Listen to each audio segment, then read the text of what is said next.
I'm just going to talk to myself for a little bit. Okay, so we're going to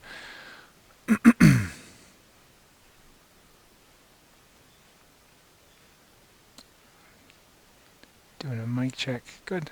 Okay.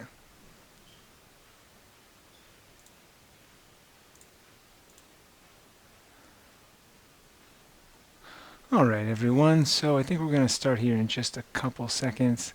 Will, if you want to just give the announcement that people should be seeing the video stream, and if they don't, that they should try refreshing their screen.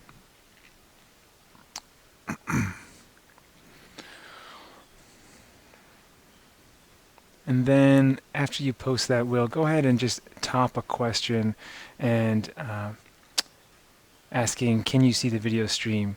And then upvote if you can.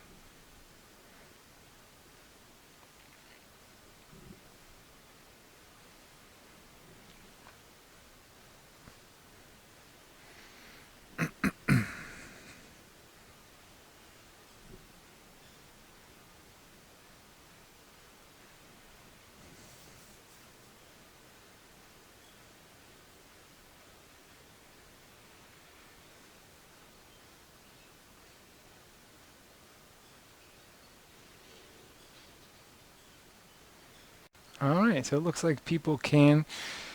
So Will, we probably just, we want to top that there you go. That one, okay, that's fine. Actually, we'll go ahead and click click answer on the refresh your screen, just so that one stays top of mind, so people know. I'm gonna help out here. So I'm gonna put this one as answer, and we're gonna oh, where'd it go?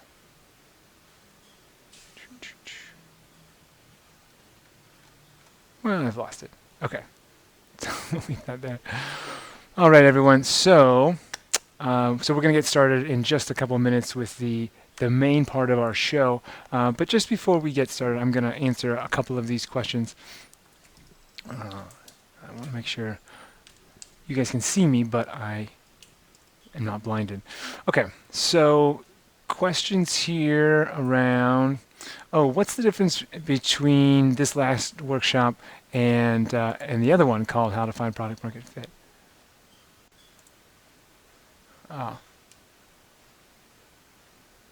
Oh, just a heads up, Will.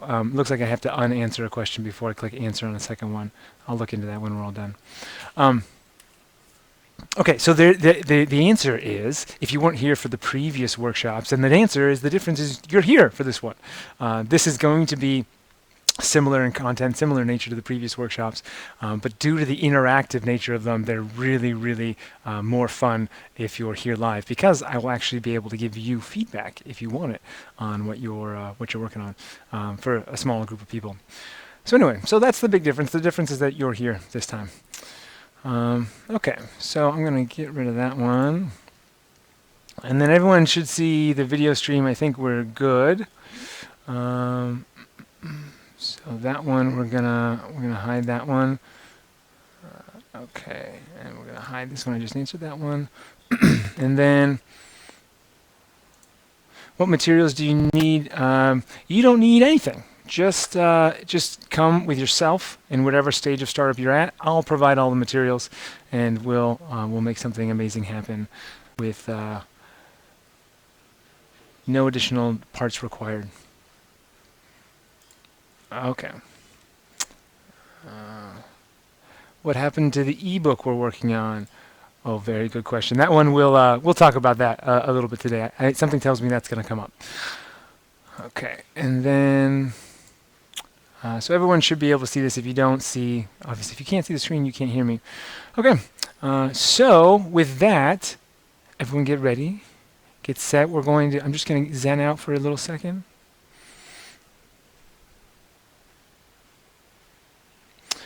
And we are ready to rock. So thank you so much for being here for the How to Find Product Market Fit online workshop. I am ecstatic that you are here, and I'm ecstatic to be here with you.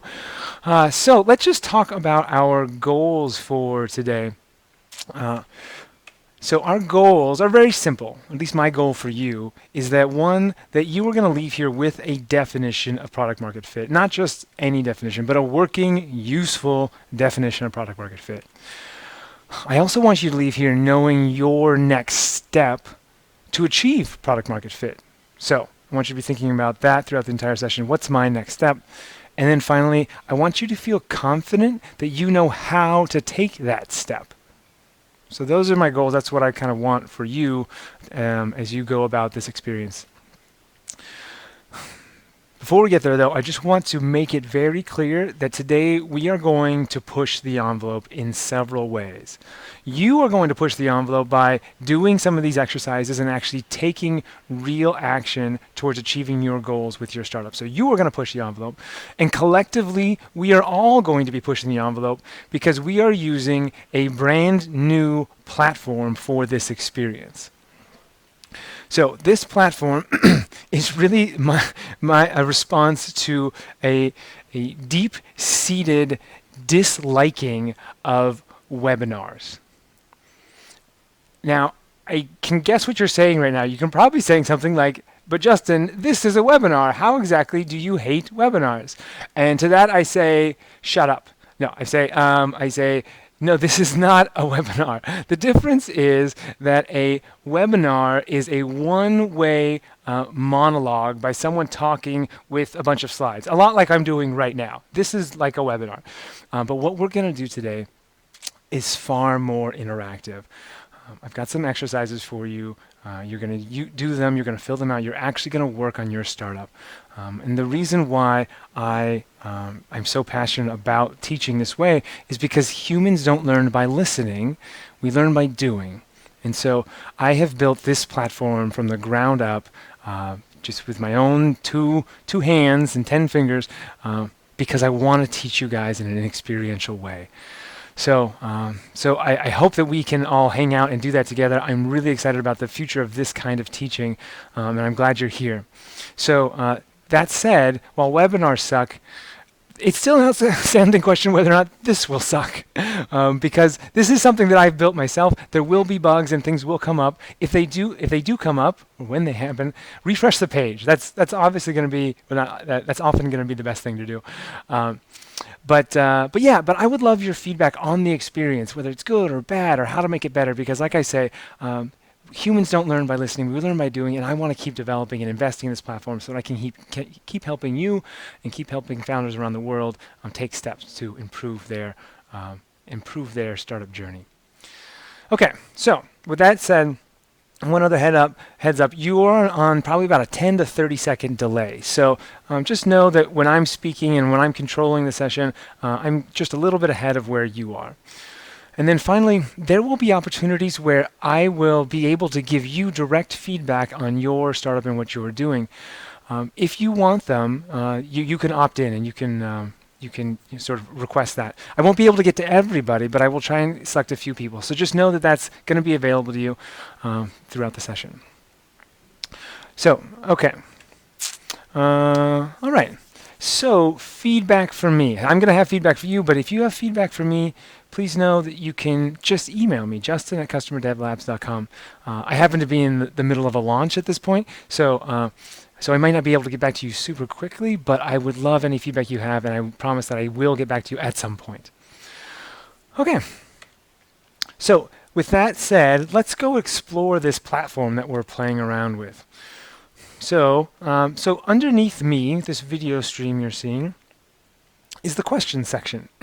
So here you can toss in any questions you like, and a very good friend of mine and a collaborator named Will is there, and he is helping to moderate those questions. And as he sees fit, he's going to toss your questions in and post them for other people to see and vote on.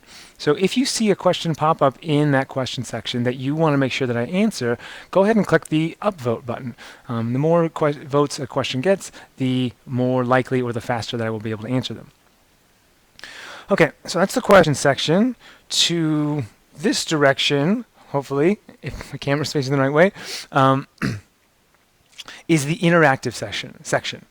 So there you should be able to see the slides that I'm going to use throughout the session, and you'll notice that those slides are not moving forward as I move my slides here on the screen. That's because those are your slides. You can do whatever you like with those slides. You can move them forward or backwards. There's little arrows at the very bottom. You can move them forward or backwards. If I go too fast or too slow, you can go all the way through those. You can take screenshots. You can do anything like you like with that section. Okay. And let's go ahead and turn on the notes section here. So I'm going to make this active. So you also have a set of notes. So let me show you what I see here. So on your notes tab, this is a place for you to actually take notes throughout the session. So you don't have to open up another window. You can if you want to, but this is here for you. So you can go ahead and edit this however you like. So this is me taking notes. So you can do the same thing. And then throughout the session, I'll have you actually fill in and put in your notes here so that you have some takeaways to go away with when you're all done. Now, just a heads up, this will not save. So make sure to copy and paste any notes you have here, especially if you're going to refresh a page, copy and paste them into an email, and before you close the email, close the window. There will be a little notification saying, hey, you have changes that haven't been saved, but just go ahead and copy and paste them so that you can keep those notes with you. Okay. So go ahead and you'll notice up at the top you can switch back and forth. So now I'm in slides and now I'm in notes. You'll be able to go back and forth. You can do the same thing there, and you'll have full control over that experience. Okay, so there'll be some other exercises that show up there. Yeah, so with that said, let's get this party started and let's go over our detailed agenda. Okay, so first we're going to talk about a little bit about who I am. Not very long, but we're going to talk about that a little bit. We're going to talk about what product market fit is. We're going to talk about how to get there, like what the path looks like. And then we're going to talk about who your early adopters are, because that's a key step in finding product market fit. And then finally, we're going to wrap this whole thing up. So let's start off with who am I? So why should you listen to me? Well, I start off at Microsoft. So I graduate from college, go to Microsoft. I worked there for 5 years. I'm working on the operating system. I'm leading a team there. I'm having a good time, but I'm having a good time building someone else's company, and I'd much rather build my own. So I leave. And I start a company called Nimbus Health. It's a healthcare software company. And I leave, and I'm really, really excited. I'm working day and night for 18 months to put together the best product I possibly can, and it is phenomenal.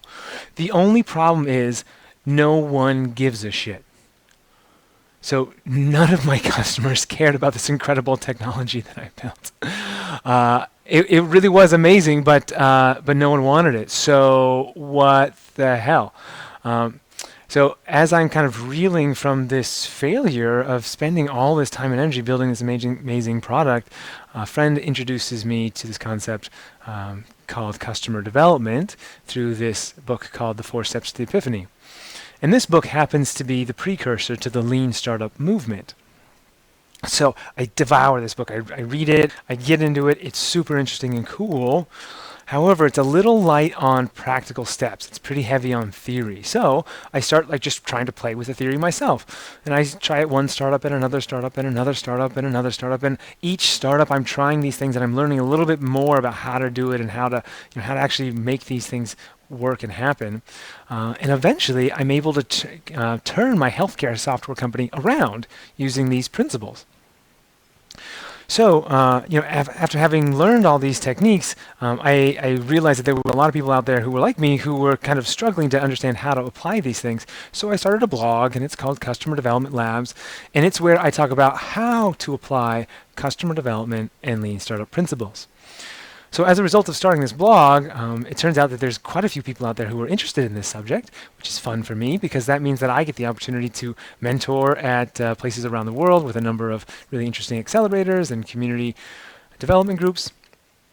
And I get to work with these startup accelerators that are part of the Global Accelerator Network, Techstars, etc., teaching these kinds of concepts. I help with curriculum development for Founder Institute and Startup Weekend.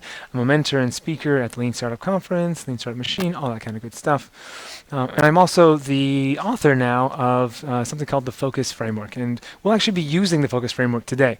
So it's a workbook series that helps you walk through product market fit. And like I said, we'll be playing with some of those exercises today during this session. So, if you have any questions for me about my background, about any world records that I've broken, the answer is one. And if my criminal record. If you have any questions about any of those things at all, just fire away, put them in the question section, and then by the grace of Will, we will determine whether or not they actually get answered. Okay, so with that, let's dive into some really awesome content here. Okay, so what is product market fit? It turns out that finding product market fit is hard primarily for three reasons. The first reason is that most teams, most founders, haven't actually defined what product market fit is. So you can't find it if you haven't defined it. So we're going to do that today. We're going to take care of that. We're also going to talk about the fact that finding product market fit is overwhelming. Like, there are so many things you don't know about your startup and you need to validate that figuring out, like, okay, I get it. There are lots of things I don't know, but where do I start? And with all these pieces is absolutely fundamentally overwhelming. So we're going to try and solve that problem too. And then there's like in my journey, there's not a lot of practical advice on how to actually validate your path to product market fit. So we're going to tackle that as well. But let's start with number one. Let's define product market fit. So we're going to look to the creator of this term as a starting point for our definition, a guy named Marc Andreessen, and he coined product market fit as being in a good market with a product that can satisfy that market. So that's a nice starting point definition, being in a good market with a product that can satisfy that market, but it leaves some questions. So this term good market, like, what exactly constitutes a good market? Well, it turns out while Marc is the one who coined the term, you are the one who gets to define it. So good market is up for you to decide. It's up for you to determine. Why? Because your startup is a vehicle to achieve your goals, not anyone else's. So you get to decide what a good market is. A good market is one that's going to satisfy your goals. This is your dream. This is your journey. So you are in full control over what a good market looks like. So for some people, that may mean building a company that IPOs, $3 million valuation, $3 billion valuation. For some people, that may mean, you've got enough money that you can travel half the year. For some people, that may mean you can quit your day job and still take care of your family. Whatever good means to you is the good that I argue Marc is talking about here in the definition of product market fit. So let's modify this a little bit. Let's take this to the next level. So product market fit is being in a market that can achieve your goals with a product that can satisfy that market. All right, so let's revise that a little bit. Let's simplify that because we can take that and make it even better. So product market fit is, I argue, satisfying a market that satisfies you. You have found product market fit when you can both satisfy a market and satisfy yourself doing so. And that's what we want to go talk about. So once you find this thing, once you take the time to really ask yourself, wait, why am I doing this? What is really going to satisfy me? All of your decisions about your startup are going to be easier to make. So I know that you've run into this problem already. Which customers do I serve? Which idea do I even start with? What features should I have? Should I raise money or not? How many co-founders should I have? What kind of co-founder should I have? There are so many questions that are rolling around in your head that when you answer this question, what is going to satisfy you, all of them will be easier to decide on. Because now you'll know exactly where you're headed, and you can use that information to help you determine if you're headed the right direction or not. Now, the second reason this is so important and fundamental to define is that defining product market fit and what satisfies you is going to give you the confidence to pivot. So confidence to pivot. Now, pivot's a word we use a lot. It just means basically change directions, shift gears in your startup.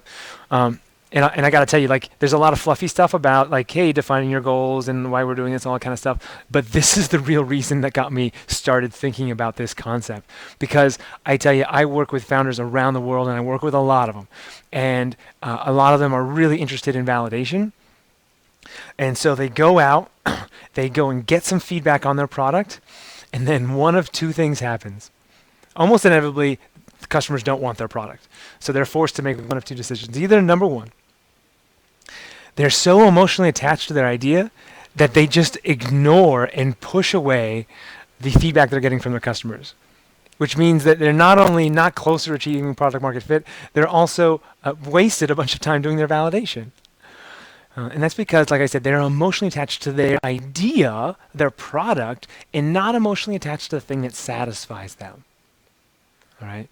So what we're going to do is we're going to shift that emotional attachment. We're going to say, you know what? The idea and the product that you have is great. Hopefully the world wants those things. But ultimately your goal is not to build this product. Your goal is to satisfy yourself by satisfying a market. So by shifting your emotional attachment to that thing, you'll be able to free yourself to listen to the feedback from your customers if they tell you they don't want your product.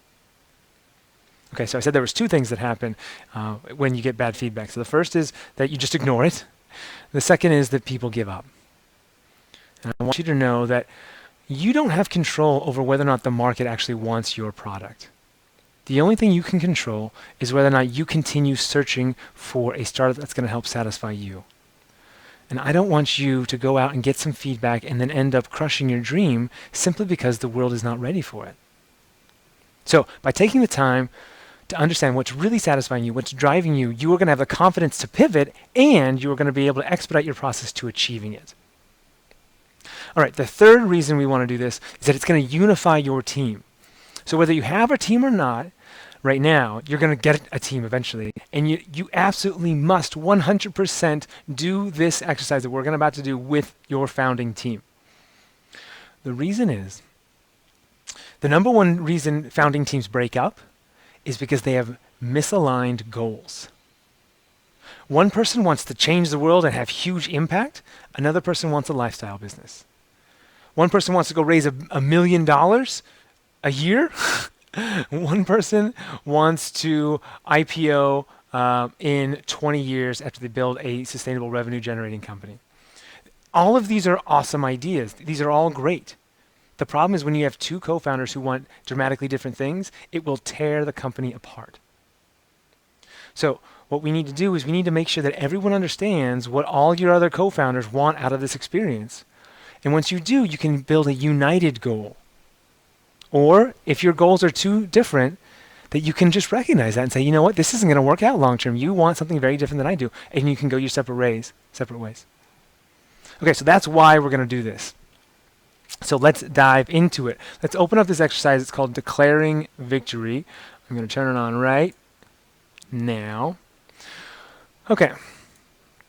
So let me show you my screen too, so you can see that. Okay. So down here, you're going to have an exercise that we're going to basically walk through this together. And this is going to help you define your product market fit. So here I go. I'm going to click start here. Oh, and that animation that you see when you click start, you need to be very impressed by that, because that's hard to do, for me at least. Okay, so the reason why this looks like, my intention is that this should look like a worksheet. This is like a piece of paper that if we were in a real workshop, hanging out in person, I would give you a sheet of paper and you would fill it out on this nice wooden, beautiful desk. Obviously, I can't do that here in this virtual space, but I've done the next best thing. I've tried to create a virtual version of the worksheet.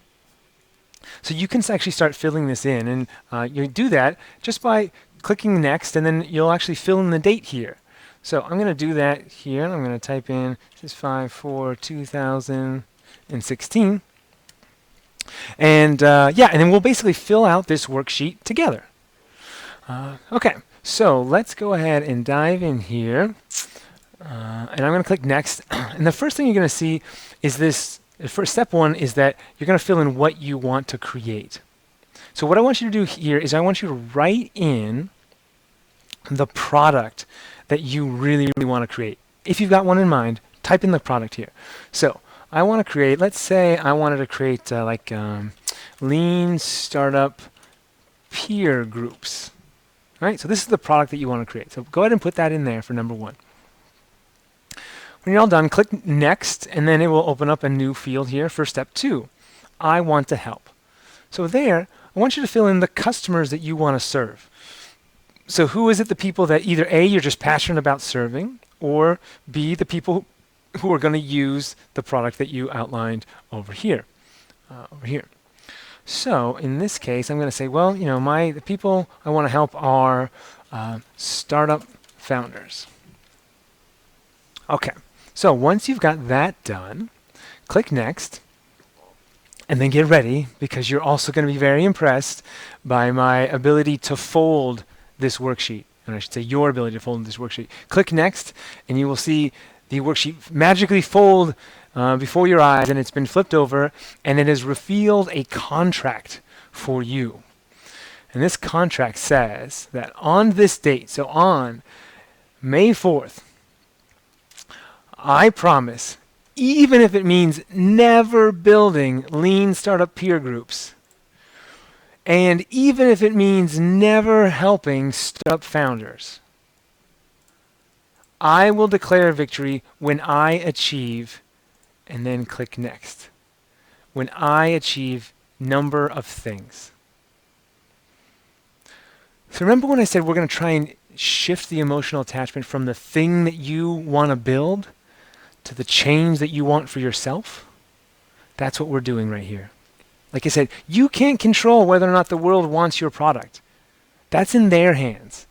You can't control whether or not these people want your help. The only thing you can control is whether or not you're going to be able to achieve X number of things. So we want to make sure your sight and your emotional attachment is headed where it matters most, into you and why you're starting this company.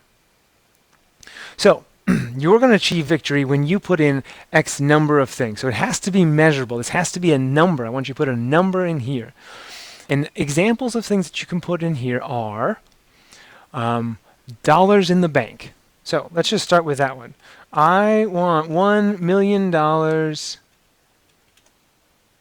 in the bank.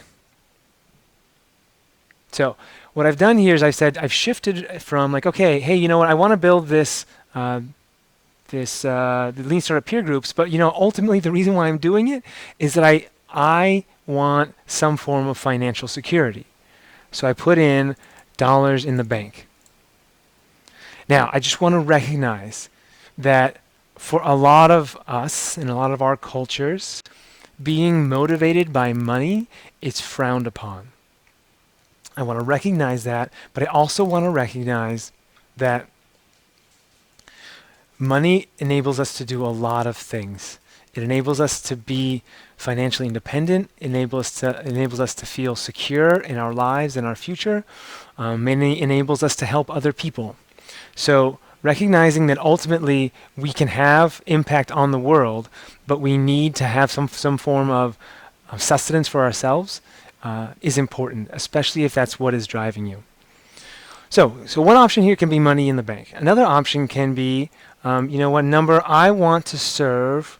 Let's say I want to impact 1,000 people.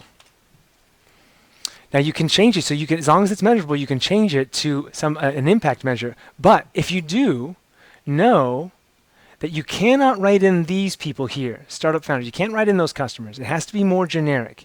It has to be things like customers.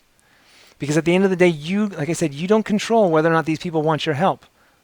The only thing you control is what victory you're going to attach for yourself. So you need to keep it broad so that you can be flexible if it turns out your customers that you want to target don't want your help. Other options can be, let's say I want to start a company with 10 employees making more than 100 employees making more than $100,000 per year. Yeah? Okay, so you get the idea. I'm going to give you 60 seconds more silence, my silence, to just think about something measurable for your victory. All right, fire away. 60 seconds on the clock.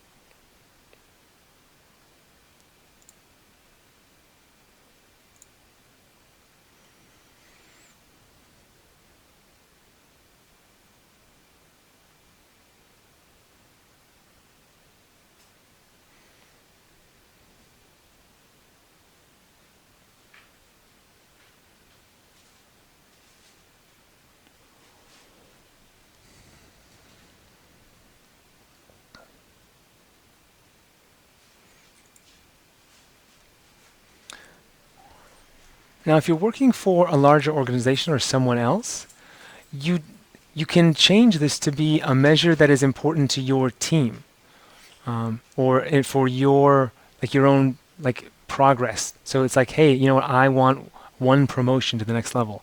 I want one. I want a 15% increase in my salary. Um, I want our company to be rated number something or other. Our NPS score to go something else. As long as it's measurable. Okay, so go ahead and take some more time filling that out if you need to. But I want to move on to this next section here where I'm going to actually be able to give you guys feedback. So if you want help with this exercise, or you just want me to comment on it and make sure you're on the right track, what I want you to do is I want you to write in this feedback space, just write yes. If you write in yes in there, then I will be able to see it on my side, and then I will actually show it for everyone else and use it as an example. It will be anonymous; no one will know your name, but you'll be able to. I'll be able to give you feedback, and then the rest of the people will be able to learn as well. So go ahead and type yes in there if you want your feedback, and then I'm just going to go over to my page here and see if anybody wants some help. All right. So good. We have some people. So I'm just going to take the first one here. And then I'm going to turn it on. Okay, great. So it looks like this person says, today, even if it means never building a platform to crowdsource experimental communities, and even if it means never helping the people on the margins, I will declare victory when I achieve 3 experimental communities. Okay, experimental communities. So just a heads up, if this is your worksheet, you can actually make changes, and I can too. So I can type in things like, and you can make changes as well. So as I'm talking through this, if you want to make any changes, you can. So this experimental communities is interesting. Obviously, I don't know exactly what you mean by experimental communities, but I want to just call out that if those things do not exist already, then, and if you don't have full control over whether they get created, you might want to think about something that's a little more internal. Only because if this idea, this concept of experimental communities, so you're saying I want to create a platform to crowdsource experimental communities. Well, if it turns out that the world doesn't want those, that the timing's just not right. Attaching your victory to experimental communities might mean that you are not able to listen clearly to the feedback that your customers give you. So I just want to challenge you to think about, wait, why are you really starting this company? Like, why do you want experimental communities? What is it in you that you want to change? Because now you're saying, you know, I want to create experimental communities, but why? Why do you want to do that? Is it you want to have some level of impact on people? You say you want to help people on the margin. So maybe it could be like X number of people lifted out of poverty, or X number of people who graduate from school, or something a little more broad. Because right now I'm a little concerned that you're a little too tied to the concepts of experimental communities. Okay, so for everyone else out there, if you are in the same boat, if your goal is tied to the product that you're building, I want you to really think about, why is it tied to that product? What is it that you're really looking for on a personal level? Okay, so as you do that, I want, I'm just going to take, okay, great. So, okay, it's getting updated. I'm seeing 5 families transferred out of, this is getting good, out of dependence on government aid. Oh my God, this is so sexy. I love this. I love this. I love this. I love this. Because now what you're saying is, like, this is a generic thing. You can help people like almost anywhere. And I love this goal with almost any number of solutions. So you are listening to your customers, and you are on the right track. This, I love this. I love this. I love this. Great job. Okay, so now let's go on. Let's grab a couple more. So let's see, savings in the bank. Let's do this one. I want to applaud you for going what, like I said, a lot of times feels uncomfortable from a, like a cultural perspective to associate a goal with money. But I want to applaud you for doing that, because I think it is so important that we understand why we're trying to do this. and that money can be so empowering. And by the way, it's so easy to measure. So that's a great one. So it looks like 100,000 or is $1 million savings in the bank. Yes, yes, yes, yes, yes. This is awesome. That's great. And you want to create a new framework for web development. Hopefully that's cool. Hopefully people want that in dev agencies. But ultimately your goal is $1 million savings in the bank. Great job. Very nice. Okay, let's see what else we've got. Okay. So we've got employees. Great. Oh, no, that one's mine. Let's go downloads. Let's go this one. Okay. So this person wants to create a platform for career development. Wants to help professionals and students, and they want to have 30 downloads for my app. Okay, so this one I could go either way on. 30 downloads for my app. If it's this app, a platform for career development, then we're in trouble. We're in trouble because what if people don't want your app? You're not going to be able to listen to the feedback if your victory is so tied up and say, no matter what, I want 30 downloads for my app. If it is 30 downloads for any app, eventually, that you'll create any app as long as it gets 30 downloads, then you're okay. But really make sure that you understand, like, why is 30 downloads for your app so important? Like, why are you really trying to do that? Because I think one level deeper is gonna sort of lead to some really interesting insights. Okay, I'm gonna do just one real quick. Seed funding. Okay, let's do this one. This one's interesting. Seed funding. Okay, so this person wants to create a behavioral focused personal development social network to help self-help book addicts, and they want $100,000 in seed funding. Okay, so just a little for anyone out there who is thinking about getting funding, let's be clear what you're going to get out of funding. When you get funding, you are hiring a boss, and that's fine. If that's what you want, you're hiring a boss. So what you're saying is, my victory is that I want to, in exchange for $100,000, I want to give up some control over my startup. And then that's it. Like, that's all I want is I want $100,000 and then I'm done. That's victory for me. So any business that I can create and get $100,000 in funding, I'm done. And I want you to aim higher than that. I want you to think about what's the next step? Like, why are you really starting this? Because you're not starting this to go get funding. You're getting funding so you can go do something else. So I want to challenge you to really think about, like, what is the personal change that you are looking for? And in doing so, you're going to have a little more ability to shift and focus and really achieve what you want. Okay. So, great. I can see you're changing it there. Oh, nice. Convince people that behavior change is easy, fun, and addictive. Okay, so one more comment on this. I love that you're taking the feedback and you're acting on it. Just a heads up, whenever we're in a role of trying to convince someone of something, it's an uphill battle. We'll talk about that today, but ultimately we want to help people, as in help people solve the problems they already want to solve. Convincing anyone, it's just I'm not very good at convincing people, so maybe you could be. Okay, great. So let's dive back into the slides. If you have any more questions, feel free to toss them in the questions section. Okay, but I'm gonna wrap up here. Then I'm gonna answer a couple of these questions. So, let's summarize. Product market fit, as Marc Andreessen coined it, is being in a good market. Oh, actually, wait. What am I doing? I'm jumping ahead of myself. Oh, we haven't finished the most important part. Okay, you guys have already done it. I can see that on your exercises, but I haven't. So I want to make sure that you're all here. Let's talk about emotions real quick and make sure everyone's on the same page. This emotion that you're going to feel when you achieve these things is why you're really starting your company. It turns out that humans do everything, and I mean everything, to solve an emotional need. We either want to feel something that we don't feel, or we want to get rid of a feeling that we do have, and that motivates everything we do.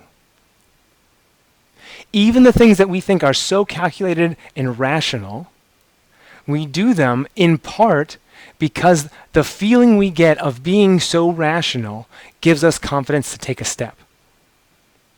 So whether it's eating, whether it's taking a specific job, whether it's starting a company, it's always, always, always to go serve some emotional need. So by understanding this and taking the time to understand what emotion you're really searching for, you are going to add so much clarity to your startup journey. So I'm going to put in here for me, what I'm really looking for is security. So I'm going to put back, I'm going to put $1 million in the bank, and that gives me a sense of security. And from that security, I can go and do other interesting things, like hang out with you guys and teach workshops all day. Okay, one other hint. Just like everything you do is driven by emotions, so is everything your customers do. We'll get into that in a little bit. Okay, so finally, you're going to sign this bad boy. And I think most of you have already done that. And then, if this was a real worksheet, what you would do is you would print it out and you would post it somewhere. I haven't built the functionality to actually do that yet, to actually save or make this into a PDF. But the Focus Framework, that workbook that I talked about, that one's already done and ready. And if you end up getting a copy of it, you'll have this worksheet. You can print it out, or you can get the printed versions. It'll come to you with a worksheet, and you'll print it out, or you'll have a copy, and you can fill it out and post it wherever you want. So I saw that as a question. So let's just, so I'm just going to, I'll answer these real quick. Okay, so is the workbook being saved? So the workbook is not being, I guess it is technically being saved. It is in a database, but I don't have a way for you to get to it yet. So just FYI. But, here's what I want you to do. And I've actually already set this up. What I want you to do is I want you to go to your notes section. Go to your notes section. In the takeaways section, what I want you to do is I want you to write in your victory. So in my case, it's going to be $1 million in the bank to feel secure. So go ahead and write in your victory there in your notes section. Then you'll be able to copy and paste this wherever you want. If you want to, you can even copy and paste from this section here. Let me go get my declaring victory. So you can just say something like copy and paste it in here. So you can do that too.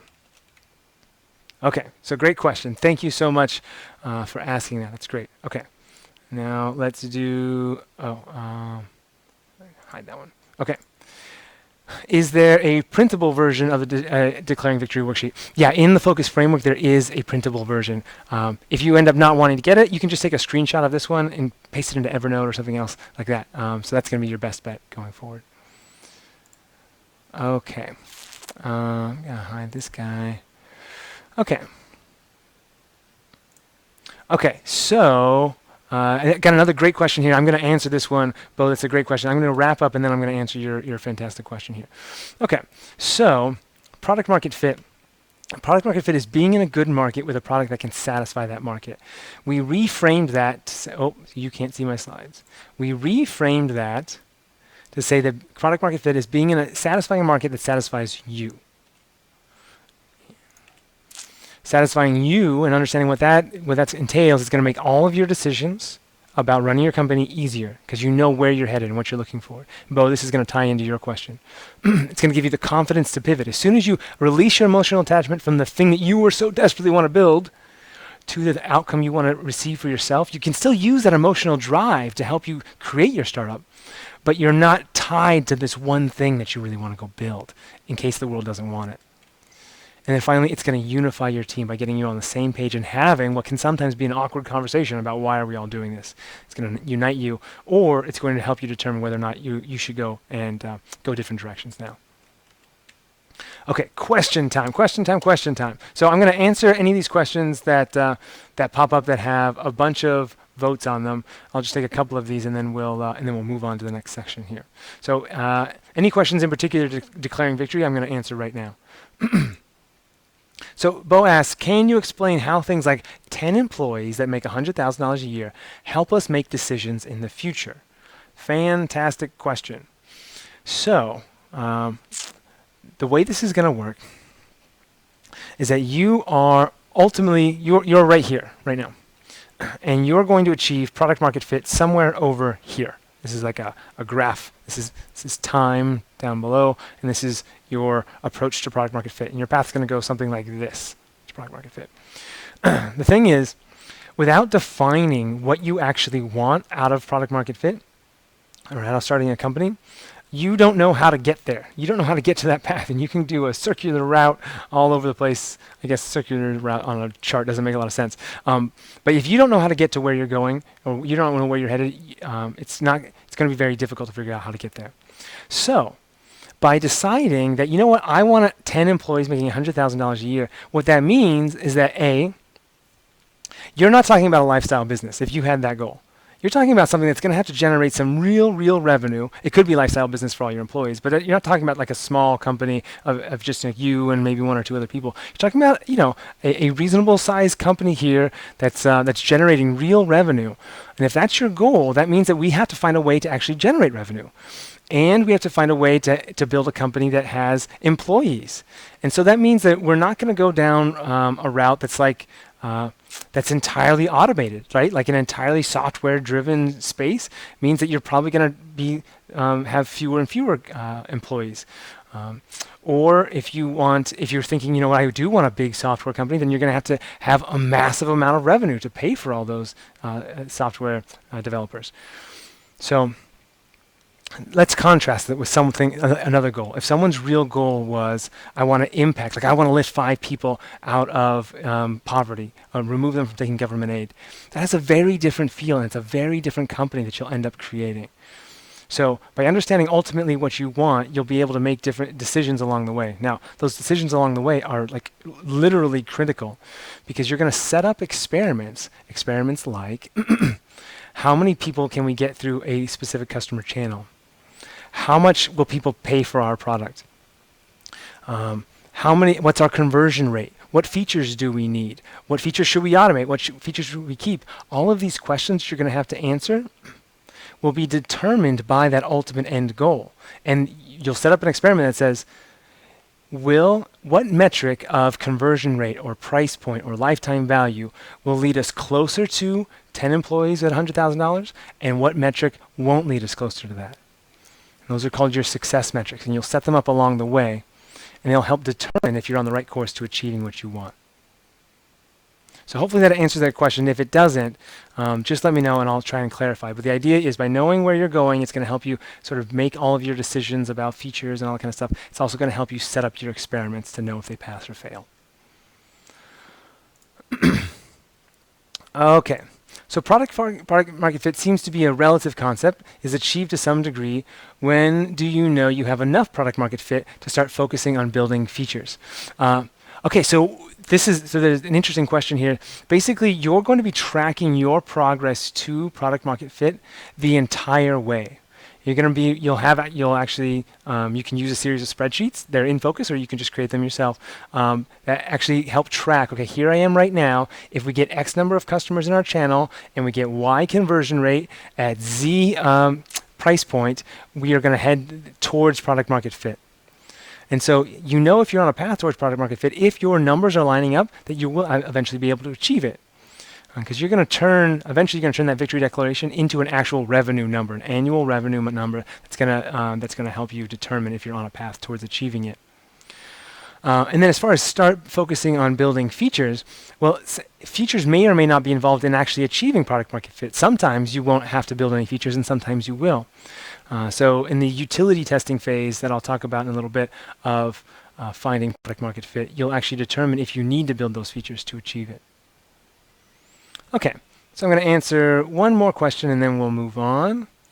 So, can this product market fit analysis be done on a feature-by-feature basis if your startup already exists? For instance, can I use this to analyze if we should proceed with a potential new offering? Absolutely. So whether you're talking about the victory declaration, like, hey, what is our ultimate goal for this new feature? Or whether or not you're talking about the entire process of finding product market fit that we'll talk about today. You can absolutely do that with individual features or with entire products. Just know that actually part of the entire process is very cyclical, and oftentimes you'll begin this process of finding product market fit with one customer and solving one problem, and then you'll do it again with a second customer and a second problem, or the same customer and a second problem.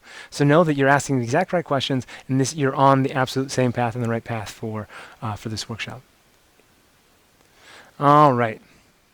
Okay, so great questions, everyone. Thank you so much for asking. If you haven't already, I want you to type in your takeaway in your notes section for what is your victory.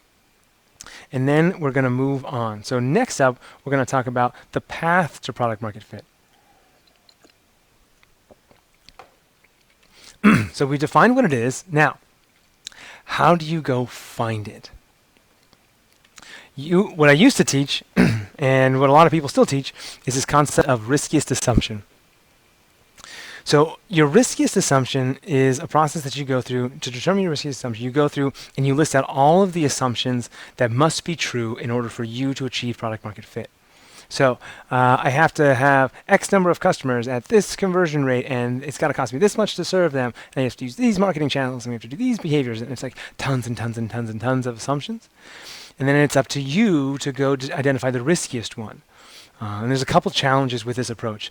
The first challenge is that that's overwhelming. Like, oh my God, there's too many challenges. How the heck are you supposed to figure out which one's most risky?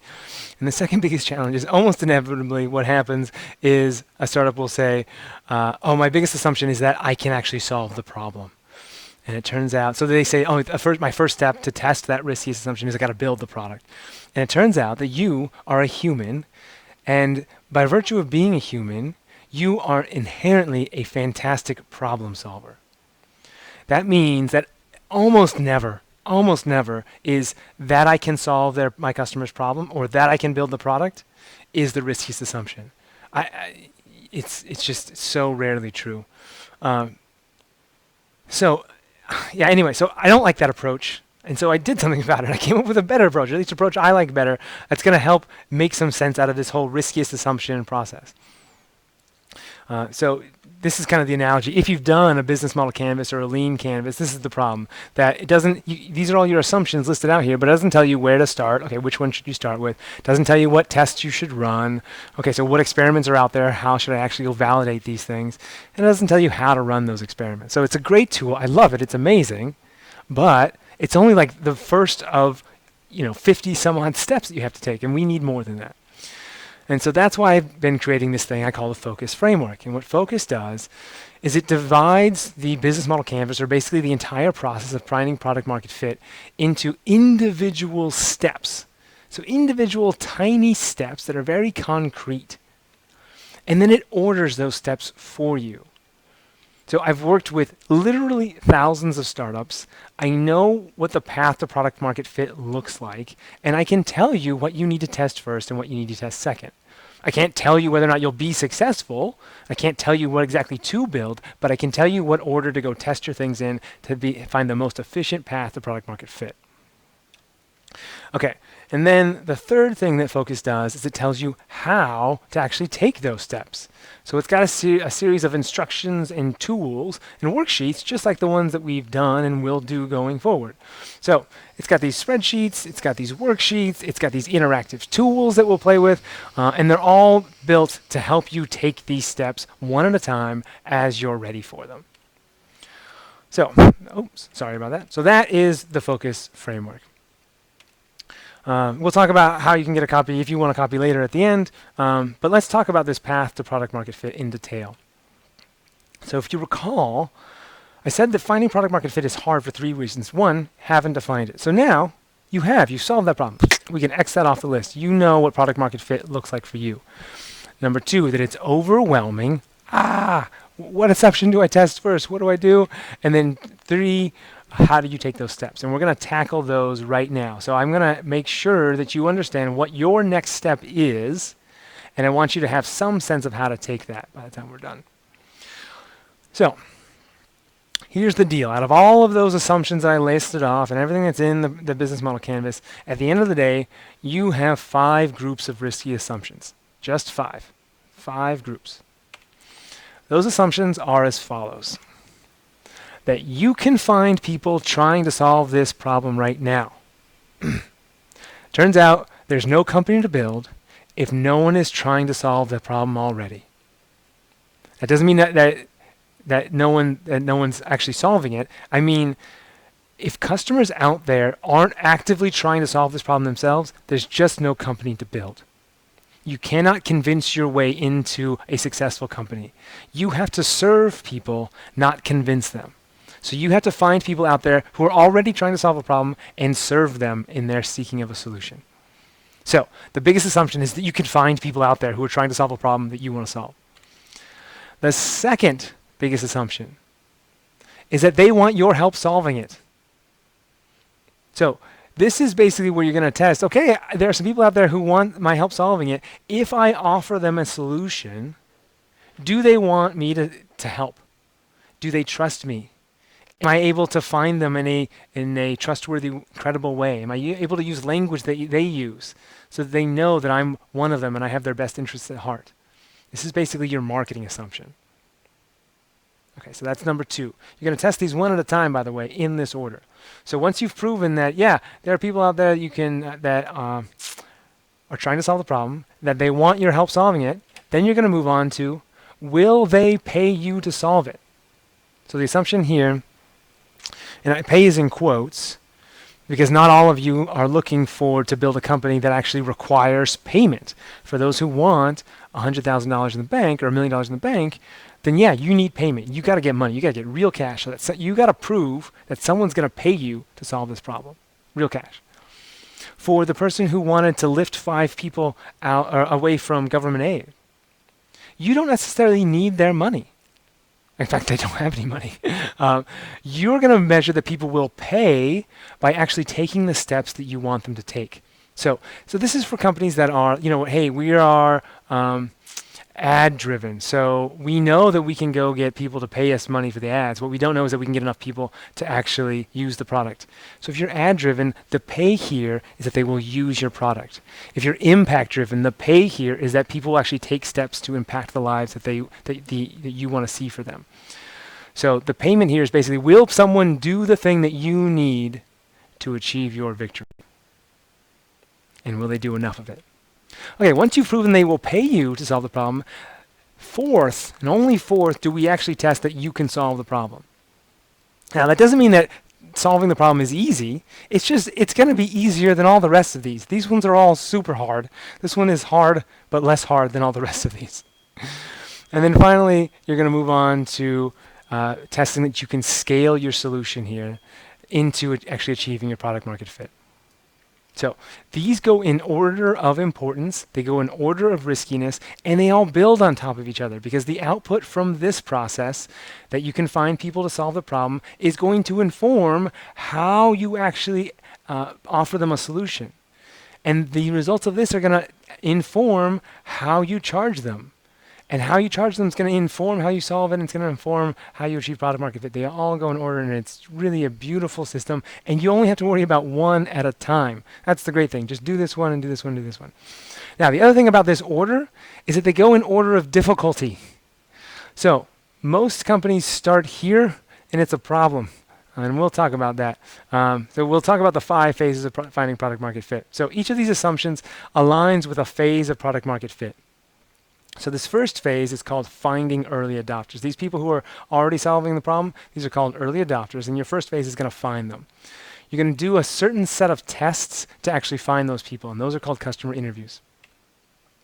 Once you do those customer interviews, you're going to discover things like what words do your customers use to describe their problem. You're going to learn things like where do they search for solutions to their problem. And you're going to learn things like what sucks about the current solutions. With a combination of those 3 things, you are going to start the next phase of product market fit, which is called offer testing. Offer testing, because you're offering a solution. Based on their words and their channels, you are going to offer a solution to their problem. And you're going to test that they want your help solving it. You're going to test this with some sort of outreach campaign. So you're going to use maybe ads. Maybe you're going to do cold email. So if you're in a B2B scenario, you're going to send out some cold emails and see people reply. You're going to go to meetups or conferences. You're going to stand on the street corner. Wherever your customers tell you they are looking for solutions during these interviews, you're going to start testing them with offer testing through different channels where your customers look for solutions. If it turns out that people actually want your solutions, then fantastic. You're going to move on to the next phase, which is currency testing.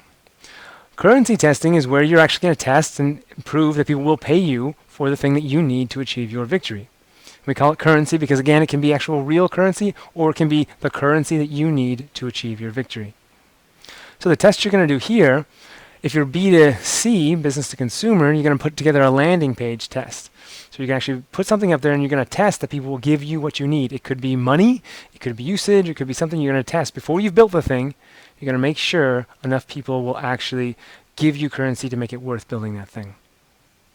Kickstarter, crowdfunding, these are all great examples of currency tests to determine whether or not people will actually pay enough to make it worthwhile doing the thing. If you're in the B2B scenario, you're targeting enterprises or businesses, there's something called letter of intents. We can talk about those a little bit later. Ask me a question if you're B2B and you want some help with letter of intents. But basically the idea is that you are going to go have a sit down with a customer and you're going to say, okay, I want to solve your problem. I think I can solve your problem. But before I do, I need you to promise, quote unquote, promise, I'll tell you about that in a little bit, that that you'll pay me for it if I do. And that promise that they make is not legally binding. So we'll talk about that. It's basically the business version of a pre-sale. Once you've proven that people will pay you the currency you need to achieve your victory, you move on to utility testing. This is where you prove that you can actually solve this problem. And you do it not with an automated solution. You're going to do it with a manual solution. All right? So the reason why you do a manual solution is that manual solutions are way less expensive to build and way less expensive to change when you get feedback from your customers. So you're going to go out and you're going to start solving this problem. And you're going to do it yourself manually the hard way, because when your customer says that solution sucks or doesn't work for me or they don't stick around long enough, you're going to be able to make changes much, much faster than if you do it in if you're doing software all the time. There was someone who posted something, Beam, there's a Beam video app that someone just posted and said, we launched for a year, it took us, we were up and running, we realized the app sucked, and we took us 6 months to build a new version and release it. They had to wait 6 months between iterations on their product. We do not want you spending 6 months on iterating in your product. We want you building manual solutions, make sure you can solve the problem for a small group of people. Once we've proven that, then you're going to move on to scaling. Then you're going to start automating and building an actual product. Once you've proven you've solved the problem for a small group, then you start automating. And this path is going to make it so much more efficient and so much faster. Okay, so at the end, you're going to build your product, and you're going to actually move on to more and more segments. Okay, so next up, we're going to actually talk about what phase you're in. So of these 5 phases, we're going to determine which one you're in by doing something called the product market fit assessment. You're going to answer a series of questions, and as a result of those questions, it's going to tell you what phase you're in and what test you should be running next. Okay, so let's do this. Oh, I see someone asking, I assume you can switch out the word service for product. Just about everything is the same, right? I'm a designer, so I don't have a product. Answer. Yes. Great question, Steve. The answer is absolutely yes. Service or product all the time. At the end of the day, we're solving a problem. Great. Okay, I'm going to hide that one. Okay, so let's go on to the product market fit assessment. So I'm going to make that active. Heads up, guys, I'm going to take away the declaring victory soon, so if you still need to see that, take your screenshots or whatever you need to. Okay, so what we're going to do now is we're going to do this product market fit assessment. And let me show you what I got here. So I'm going to go here, and you guys can hang out while I fill this out. So let's. You're just going to answer yes or no to all of these questions, and it's going to tell you where you're at. So I'm going to do an example. Let's say I actually did Lean Startup peer groups, and we'll look into this. So have I launched your product? Yes, I did launch it. Are customers paying for it? Yeah, they did pay for it. Are enough customers paying for it that if you keep doing what you're doing, you'll achieve product market fit? The answer is no. People weren't paying for it. Not enough paying for it. Why aren't you paying? Why aren't you on track to achieve product market fit? Well, is it not enough customers, or customer lifetime value was too low? Well, it turns out people were dropping out of the peer groups. Customer lifetime value was too low. All right, so why is your customer lifetime value too low? Well, let's see, churn was too high, they canceled the service too soon, prices too low, or cost of customer acquisition was too high. For me, it was the churn was too high. All right, so once I do that, I get the output here that your riskiest assumption is that your solution is solving your customer's problem well enough that they'll continue to pay for it. So this is absolutely right. My riskiest assumption was that I was actually solving my customer's problem well enough. So my current phase is utility testing.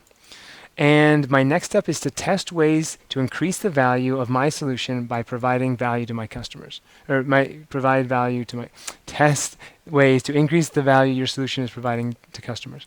So what that means is that I would go and I would do utility tests to actually keep iterating to make sure that I really understand my customer's problem and I'm solving it well enough to keep them around. Okay, so what I want you to do is I want you to fill in and answer these questions now. And once you're done with that, we're going to review. We're going to take a look at a bunch of these potential paths together, and I'll give you some more information. I want you to toss in any questions you have. But I also want you to go back to your notes section here, and I want you to fill in the 5 phases of product market fit. I want you to have this with you because this has proven to be very handy for people just to know the only thing I need to worry about is finding early adopters right now. The marketing will take care of itself. And once you get to marketing, you'll move on to the other one. So just real quick, I'm going to do these. This is finding early adopters. Next is offer testing. Finally, it's currency testing. Utility testing, and then scaling to fit. So go ahead and write those in your notes so you have those with you going forward. Okay. So let's take a look at what we got here.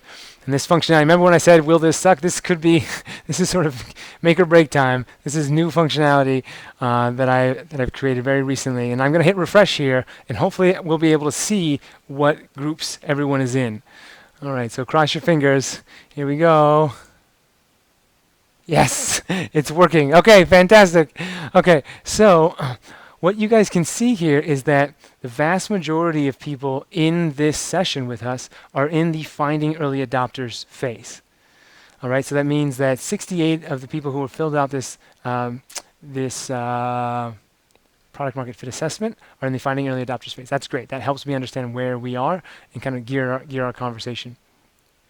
Okay, the other place that we've got quite a few people is in currency testing. Interesting. So maybe we'll talk about that a little bit. We got 22 folks in the currency testing. So as you continue to fill this out, it will get updated. So now we're at 75 people there, and it looks like we've got about 22 people who are in some phase of filling it out.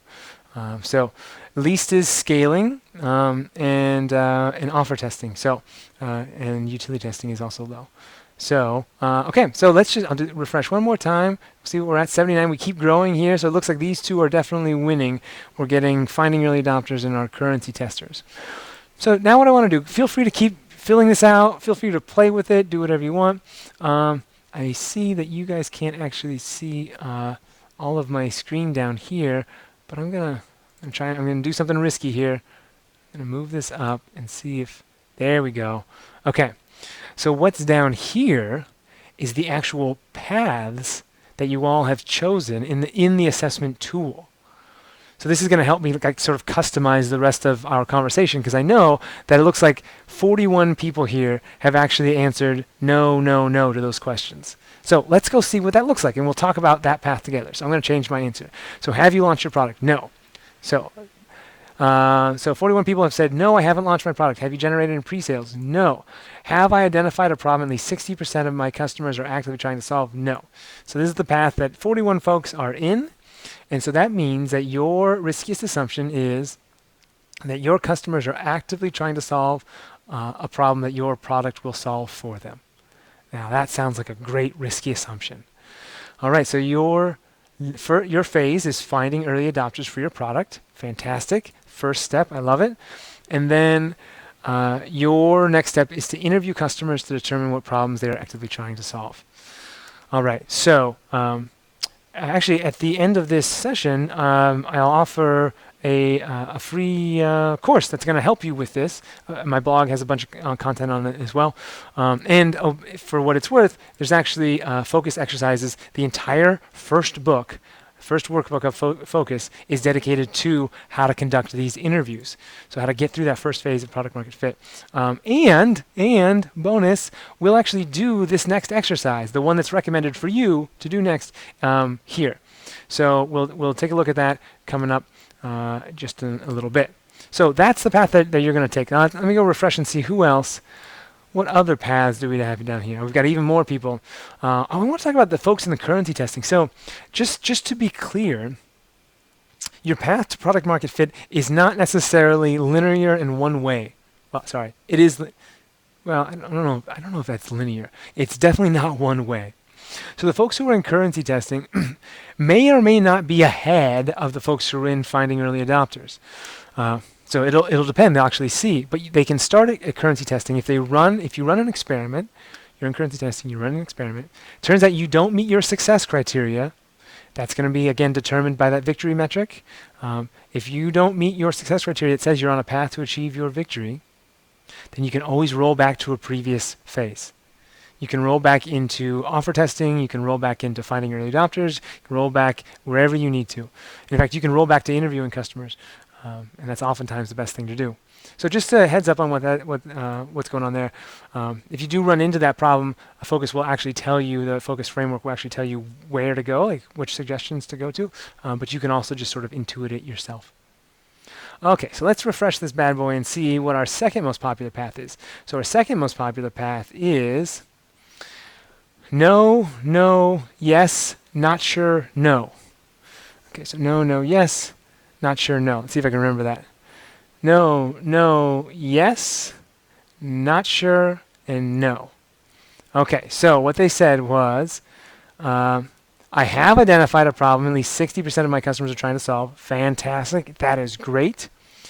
If you solve the problem, will you achieve product market fit? Not sure. I'm so glad you're writing not sure, because it can be tempting to be like, well, yes, but not sure is the right answer if you haven't actually completed like the process of turning your victory into an actual success metric. So great that you're answering that. Have you defined a metric that represents when you achieve product market fit? Well, this one is a lie, because you have. You have in the previous exercise. Let me just make sure I got this right. You have. The very first exercise, declaring victory, was this process.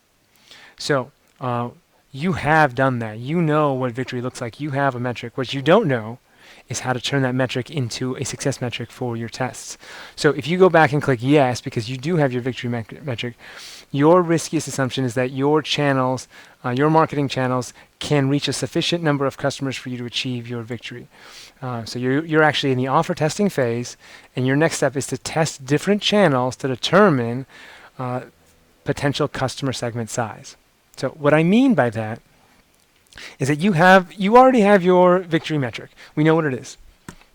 It's it's customers, it's X number of dollars in the bank, etc. What you need to do next is you need to take that and convert it into some number of annual revenue. All right, so you're going to say, you know what, to achieve this, I'm going to have to build a business that generates this much amount of annual revenue. From there, you're going to say, okay, if I need to generate this much revenue, I need to generate this much, some other amount of, I need to have X number of customers at Y price point. So once you have those combinations of things, you're going to say, okay, well, to get that number of customers at that price point, how many people am I going to have to be able to reach with my marketing? So you're going to say, well, let's assume a 2% conversion rate. That means I'm going to have to drive this number of people, Z number of people to my offering. So either my landing page or to have a meeting with me if I'm B2B. So that's the process you need to go through. Obviously, you can do it on your own. If you want help doing that process, this is one of the spreadsheets in Focus, and it actually will help you. It will help you define that metric and help you along the way, and it will give you a nice, cool graph to help you determine if you're on the right path to actually achieving it. You can do it on your own, or you can do it with Focus, either way. Okay, so let's do one more path, and then I will take some questions. So it looks like Oh, it looks like we have a different one now. No. Okay, it looks like people are changing their answers, which is great. That's exactly what I want you to do. You change your answers because now currency testing, or excuse me, your path to victory is going to be your next exercise. Okay, let's do one more here. This one's got 9 folks in it. No, no, yes, yes, don't know how. No, no, yes, yes, don't know how. Okay, have you launched your product? No. Have you generated any pre-sales? No. Have you identified products at least 60%? It was yes. And if you solve the problem, will you achieve product market fit? Yes. No, no, yes, yes. Why aren't you collecting pre-orders or letters of intent? Don't know how. I'm so glad. Whenever someone answers a question, I don't know, I'm not sure, I don't know how. I love that answer, by the way. It just, it frees you up to actually receive information. So good on you guys for answering that. So if you don't know how to actually do pre-orders of letter of intents, let's talk about that real quick. So your riskiest assumption is that customers will pay you enough to achieve your victory. You are in the currency testing phase, and then you need to charge your customers via pre-orders or letter of intents for the future functionality you're going to provide. So what I want you to do is I want you guys to I want you to toss in any specific questions you have about this, and then, Will, if you see them, go ahead and mark them as answer just so I can pop them up. I'm going to talk about this in particular, but this is going to be helpful for everybody because eventually you're going to have to be in this spot. So let's talk about B2C pre-sales, first of all. So the way you're going to do this is you're going to offer a solution to your customers, and then you're going to try and charge them whatever currency you need to achieve your victory. Money, usage, whatever. Let's take the money option. You're going to use a tool. There's tools out there, one called like Try Celery. So let's see if I can do this. Well, it's called trycelery.com. And Will, if you see that, I should be able to see it. Let me go here, top this guy, and then answer. So trycelery.com. If you go to that website, they have a little plugin that you can put on your site that's going to let you take credit card-based pre-orders for products without charging anybody. So that means you can actually test, will someone give you money for this thing without charging them?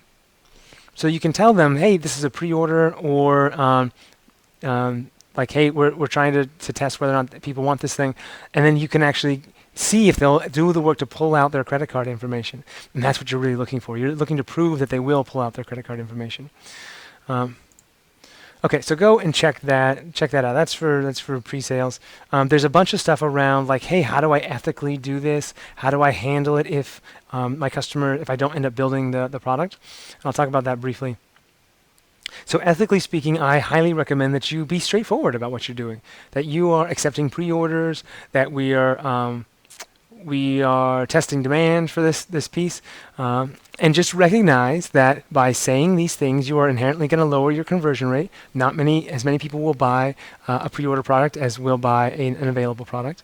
But that's okay. You're going to adjust for that in your success metric. So you're going to say, normally what I need to achieve is, let's say I need to achieve a conversion rate of 2%. But because I'm doing pre-order testing, and I assume that I'm only going to get half the actual number of conversions, I'm going to consider my pre-orders a success if I get 1% of my success metric. Okay, so ethically speaking, I'm going to recommend that you tell people that it's a pre-order. Don't make a big deal out of it. Don't say like, hey, everyone, we're having a giant pre-order. And I wouldn't recommend starting with a crowdfunding campaign. That'll come later. That's more of a scaling exercise. Instead, make it part of the order process. The order button says pre-order now, or during that workflow it says get your copy, or get so and so, and during the workflow it says, hey, thank you for pre-ordering, and blah blah blah. Okay, so then in the B2B side, letter of intent, let's talk about that. You're sitting down with a customer and you're going to have a very honest, earnest conversation with them because they're in business. They know what it's like. And you're going to say, hey, look, I want to solve your problem. I want to build this solution. But you know as well as I do, if I go and build this solution and I don't have a sustainable business, I'm going to be out of business in no time. And that means that I can't solve your problem long term. So what I need from you, business customer, is I need you to sign a letter of intent that says, if I can achieve this, this, and this, that you guys will use my product. And then you tell them this letter of intent is non-legally binding. You don't actually have to adhere to what it says. I just need you to go through the process of signing something, get your legal department to approve of you signing this thing, just to show me that you're willing to jump through the hoops necessary to make it worth my while to build this thing. And as soon as I get 5 companies to sign this, or however many companies you need, you'll go and build the thing. So that's the letter of intent path. Okay, so toss in any questions you have about that into the question section, and then I will answer those as necessary. So that is our product market fit assessment. Hopefully you know your next step. In your notes, go back to your notes here and make sure that you have the 5 phases of product market fit: finding early adopters, offer testing, currency testing, utility testing, and scaling to fit. And then in the takeaway section, I want you to write in your product market fit assessment. What phase are you in right now? Because that's the only one you need to worry about. I want you to write in your riskiest assumption, and I want you to write in your next step. So what are you going to do next? What are you going to do after you leave this session? What are you going to do tomorrow? I want you to have a plan for your next step. If you need any help with that stuff, let me know. Okay, so with that in mind, let's roll back to our slides here, and let's talk about this tool. Okay, so just to recap what we did. So we simplified this. Instead of having a big pile of questions that you need to go sort yourself and figure out how to run the tests and what tests to run, we've simplified all of that. So now you know where you should start. You know what specific step you should take next. Hopefully you know what test you should run, and you should know a little bit about how to test it. If you need any help with that, the Focus framework will help. I'll be able to answer questions, all that kind of good stuff. So you know that there are 5 riskiest assumptions. You know what they are, that you can find people who are trying to solve the problem, that they want your help solving it, that they will pay you for a solution, that you can solve it, and that you will achieve product market fit solving it. You know that they go in this order, and they go in the order of riskiness and in the order of difficulty. To that point, actually, so the 5 phases of product market fit, to that point, they go in these phases: finding early adopters, offer testing, currency testing, utility testing, and scaling to fit. You've probably noticed already that this spells focus. That's why it's called the Focus framework, so that you can focus on one at a time, and so that you know what phase you're in. Each one of these has a specific type of test that you do to achieve product market fit. And then the reason why I mentioned, I hope I don't. It looks like I don't have the slide. These go in order in order of riskiness and in order of difficulty. It turns out we're going to front load all of your failure, almost all of your failure here. This is definitely the hardest part. So normally what happens is a company will start here, try and solve it. They'll try and start here. And I laugh because I do this myself, and definitely have done it. I'm trying to test, can I solve it? And I don't use a manual solution. I end up building a product. And so these contradict each other and turns into be a nightmare. And then what happens is no one wants it. And so you spend 6 months, a year building a product, and then it turns out no one wants it. So what we're going to do instead is you're going to spend 6 months to a year in here trying to figure out what problems do people really, really want to solve. And I say 6 months to a year. You can go faster than that, but it really, honestly, if it takes you 6 months, you're doing it just right. It's not abnormal. This takes a long time because, like I said, we're front-loading the failure. Then you're going to move on to your marketing testing. Do they want your help? Your offer testing, and then currency testing. All right, so those are the 5 phases. Now, let's party with some questions. I'm going to hide this one real quick.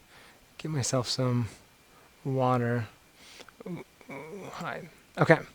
So, this is the first one I'm going to answer.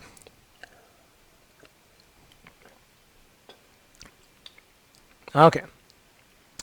For B2B, people generally ask the price before they promise to give currency. Do we have to tell the price? How do we find the right price? Oh my God, this is an awesome question. I love this question. Great job. Okay, so tons of questions about pricing. Pricing is really, really hard, right? Should we price low so that we beat our competition? Should we price high so that we're a luxury item? How the heck do we know? How do we test prices? Okay, I'm going to answer this one specifically for B2B. If you want to know how to answer this question for B2C, toss it in there and I'll answer it. But for the B2B scenario, there's a technique I call overstuffing. So the overstuffing technique is where you you're going to compile basically a basic solution to your customers' problems. Okay, so if you're in currency testing, you've already had the conversations with them, you know what their problems are, you know how they describe them. You've reached them, so you're actually having a conversation with them. You're sitting down. Before they're going to give you the letter of intent, you're right, they're going to want to know how much it's going to cost. So here's what you're going to do. You're going to propose a solution to their problem. We'll call this A. You're going to give them A, as in capital letter A, solution to their problem. And then you're going to say, hey, here's the price point for A. Sorry, you're not going to do that. You're going to say, here's A. A thing is going to solve your problem. But with A, you're going to bundle B. B is this additional offering that they can either take it or they can leave it. It is not necessary to solve the problem, but it's some extra offering. And then together, you're going to combine that bundle at a price point that is higher than you think their budget is. So let me give you an example. A company wants me to come in, big, Fortune 500 company. They want me to come in. They say, hey, we want you to run a series of workshops. Or they want you to run a workshop. And I say, okay, great. How the heck do I test my price? What's the right price point? So what they want is a workshop. So I'm going to offer them a basic workshop. But I'm going to offer them, that would be my A. I'm going to offer them something else that I can take away. So what I'll say is, hey, I'm going to offer you, I'm going to give you my workshop, plus I'm going to give you 20 copies of my book, and I'm going to give you follow-up consulting for another 6 months. And, okay, so I'm going to put together this whole package, and then I'm going to say, I'm going to set with what I think their budget is. Let's say I think their budget is $10,000. So I'm going to say I'm going to give you all of this for more than that. I'm going to give you all of this for, call it $20,000. Now, what's going to happen? If I really understand my customer well, if I understand their problem, no business-to-business customer is going to turn you away flat out for price and not tell you. What they're going to say is, woo, oh my gosh, our budget is $10,000. It's not $20,000. We can't ever get there. And then boom, right there, you know their budget. They will tell you what their budget is if you exceed it. So when you exceed it, they say, oh my gosh, we don't have that much money. What we have is $10,000. You say, oh, okay, in that case, let me remove B. I'll get rid of that. I'll get rid of the consulting and the books, and all of a sudden now the price for my workshop is $10,000. So that's a way that you can actually test your price point. There's another one in there called t-shirt sizing. It's in focus, and we can talk about that more. But that's a technique that I'm going to recommend for B2B pricing to find the right price. And then you're going to do this with multiple customers because they'll have different price points. And once you run enough of these experiments, you'll get a sense of like, oh, generally companies pay $7,500 for a day-long workshop or whatever it is. You'll get a sense of that. Great question. Fantastic. Thank you so much. Okay. I have already built the product. How can I use Focus Formula to change around my product? Okay, great question. Really good question. I'm sure you're not alone. In fact, other people are voting this up, so they must have this problem as well. So absolutely, that was what the product market fit assessment is going to help with. Because if you've already built your product, I mean, there's a whole section in there right around, let's go back here for product market fit assessment. If you've already built your product, yes, I've built my product. All right, well, are customers paying for it? Let's say, no, they're not paying for it.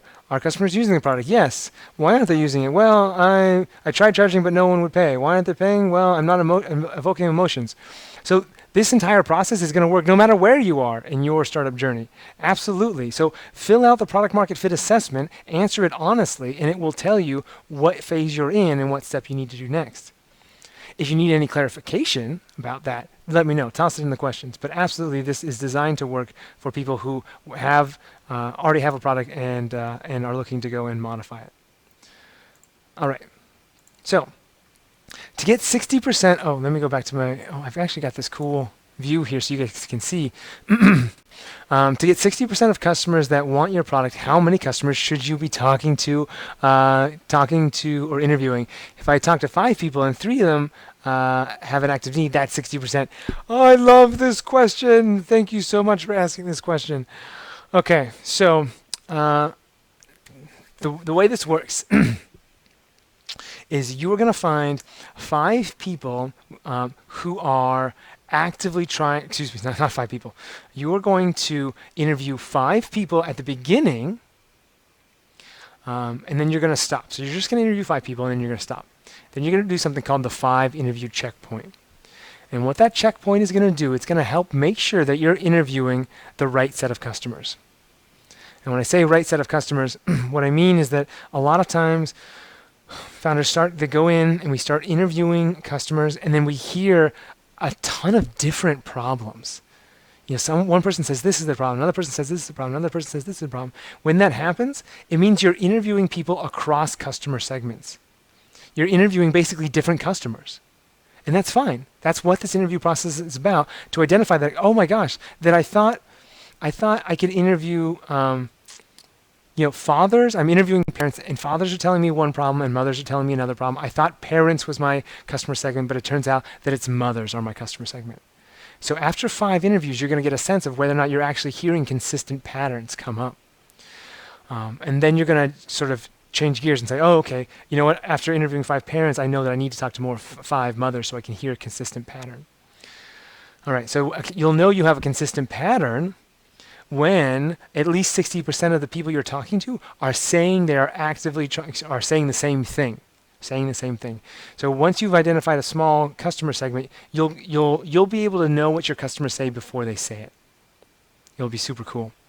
Okay, so when you actually achieve this 60% mark is when you found 60% of the people you are talking to are actively trying to solve a problem. That means within the last 3 months for B2C or within the last year for B2B, they're actively trying to solve a problem that you want to solve that will lead to your victory. Okay, so that's 60% and a minimum of 10 customers. So you need to interview at least 10, and so that means you have to have at least 6 of those 10 are actively trying to solve that problem. All right, so fantastic question. You're on track. It does not have to be a lot. There are some people out there who espouse you got to talk to 100 people.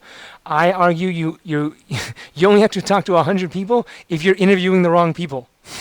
When you start interviewing a very, very small niche, you will be astounded how people use the exact same words all the time to describe their problem. And when that happens, you don't need to interview 100 people. So keep it small, keep doing 5 interview checkpoints to make sure you're interviewing the right people. Okay, great question. All right, I'm going to answer one more. I might do 2 more, and then we're going to move on to the last exercise. Okay, 6 months seems long. Word, right? Absolutely. How do you know if you are making progress and not just spinning when you are trying to find early adopters? Great question, Kevin. Thank you so much. So yes, 6 months is a long time. I hear you. Here's the problem. You can either spend 6 months figuring out whether or not your startup is going to work or not and get feedback immediately, or you can spend 6 months building a product only to spend the next 6 months finding out that no one wants it. So it's long for sure, but it's not as long as building the product and then trying to do this process. So far better, if you're starting at the beginning, far better to just start with the interviews, upload all your failure up front. Once you find it, once you get it nailed, everything else will go faster. Not guaranteed to work, but it will go faster. How do you know if you're making progress? Well, it's actually related to what I just said. If you're starting to hear a pattern of problems that people are trying to solve and you're interested in solving that problem in order to achieve your victory, that's how you'll know if you're making progress. Great question. Okay, let's do one more and then I'm going to move on. Okay, what if your service offering is too complex to do pre-sale? The service a new type of experience for clinical care for kids. Okay, so if in the sort of FDA world, I will say that I don't know I don't have expertise in what it takes to do something that needs like FDA approval. That said, I have heard of people doing this. So what I would look up, I would go search on the Google for like FDA approval pre-sales or something like that, or clinical trials. Now, that said, sometimes pre-sales may just not be available to you. It just may not be available. In that case, what you're going to try and do is you're going to try and build the simplest solution to the problem that you can in order to test whether or not people will pay you for it. Now, don't get lured into building a big complex solution, because what happens here is if you fall into this trap, you're like, oh, it has to be sexy and it has to work 100% of the time, and it has to. I don't want to disappoint anybody. You can go down this rabbit hole that's going to take you that 6 months. So instead, try and build the simplest possible solution, and oftentimes that should be a very manual solution. Okay. There's a really popular question. I'm just. Okay, so I'm going to answer this one here. What if customers all complain about a problem, but they aren't actively searching for... Oh, let me go to my question mode here. They all complain about a problem, but they aren't actively solutioning to a solution because they do... Oh, this is such a good question! Because they don't know that it can be solved. However, I believe if presented to a solution, they would jump on. Can I move to offer testing? Oh, what a great question! And what a beautiful segue into our next exercise. So... keep me honest, Derek. If this next exercise does not answer this question, I want you to do something. But we're going to leave this up, and I'm going to do my best to answer this question. This is such a good question. Okay, so here we go. Let's move on to what's up next. Slides. Okay, here we go. So I want you to make sure you've got your takeaways in your notes. And we're going to move on to the next section here. So we've talked about who I am, we talked about product market fit, we've talked about the path to product market fit. Now it's time to talk about who are your early adopters. And Derek has just asked, what's the difference between early adopters and early majority? And we're going to call it out right now. Okay, but first, sorry, I'm running a little low. I can feel that I'm getting a little lightheaded.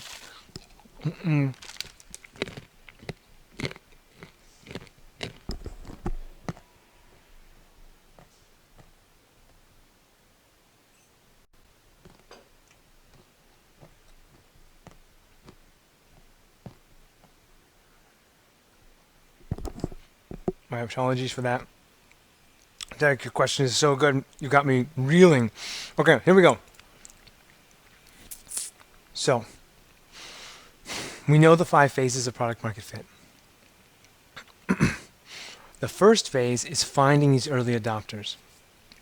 These early adopters are the people who are actively trying to solve the problem. So, Derek, when you ask, what if people complain about a problem but they're not actively searching for a solution, that's what we're going to talk about.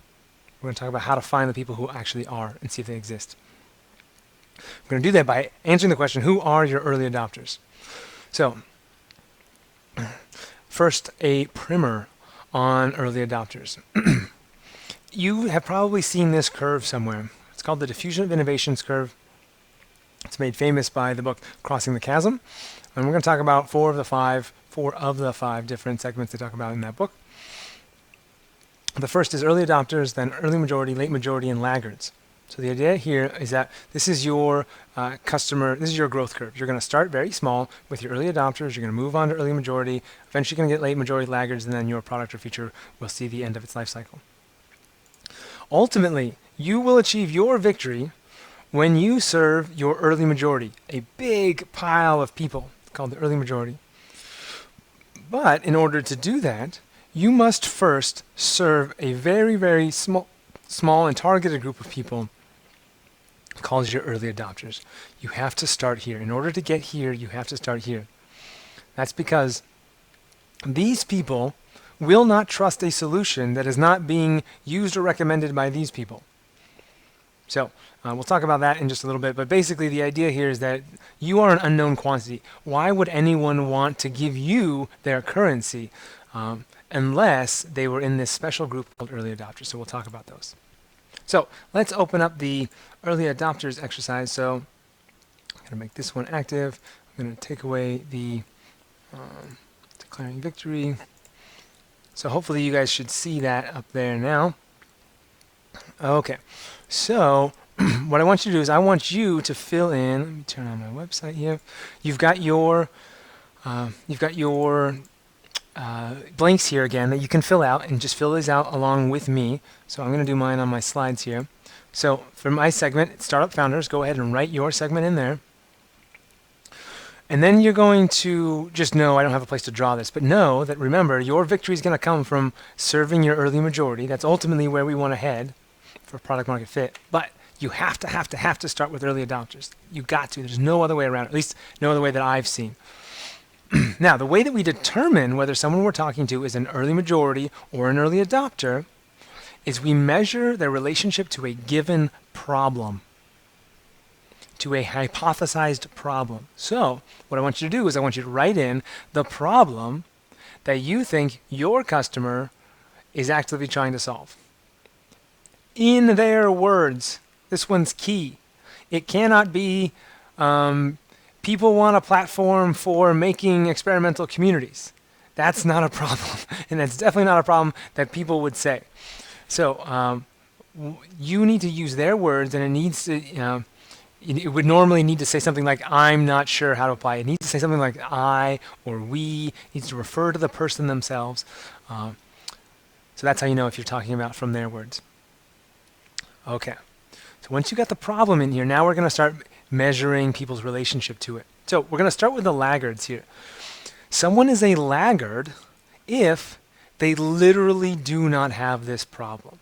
So they fall into this customer segment, but they do not have the problem. So let's just think about it. You can think about it with my example with me, and then you can think about your own. But for my example, so who is someone who is a startup founder who falls in this category, but literally does not have this problem, not sure how to apply Lean Startup?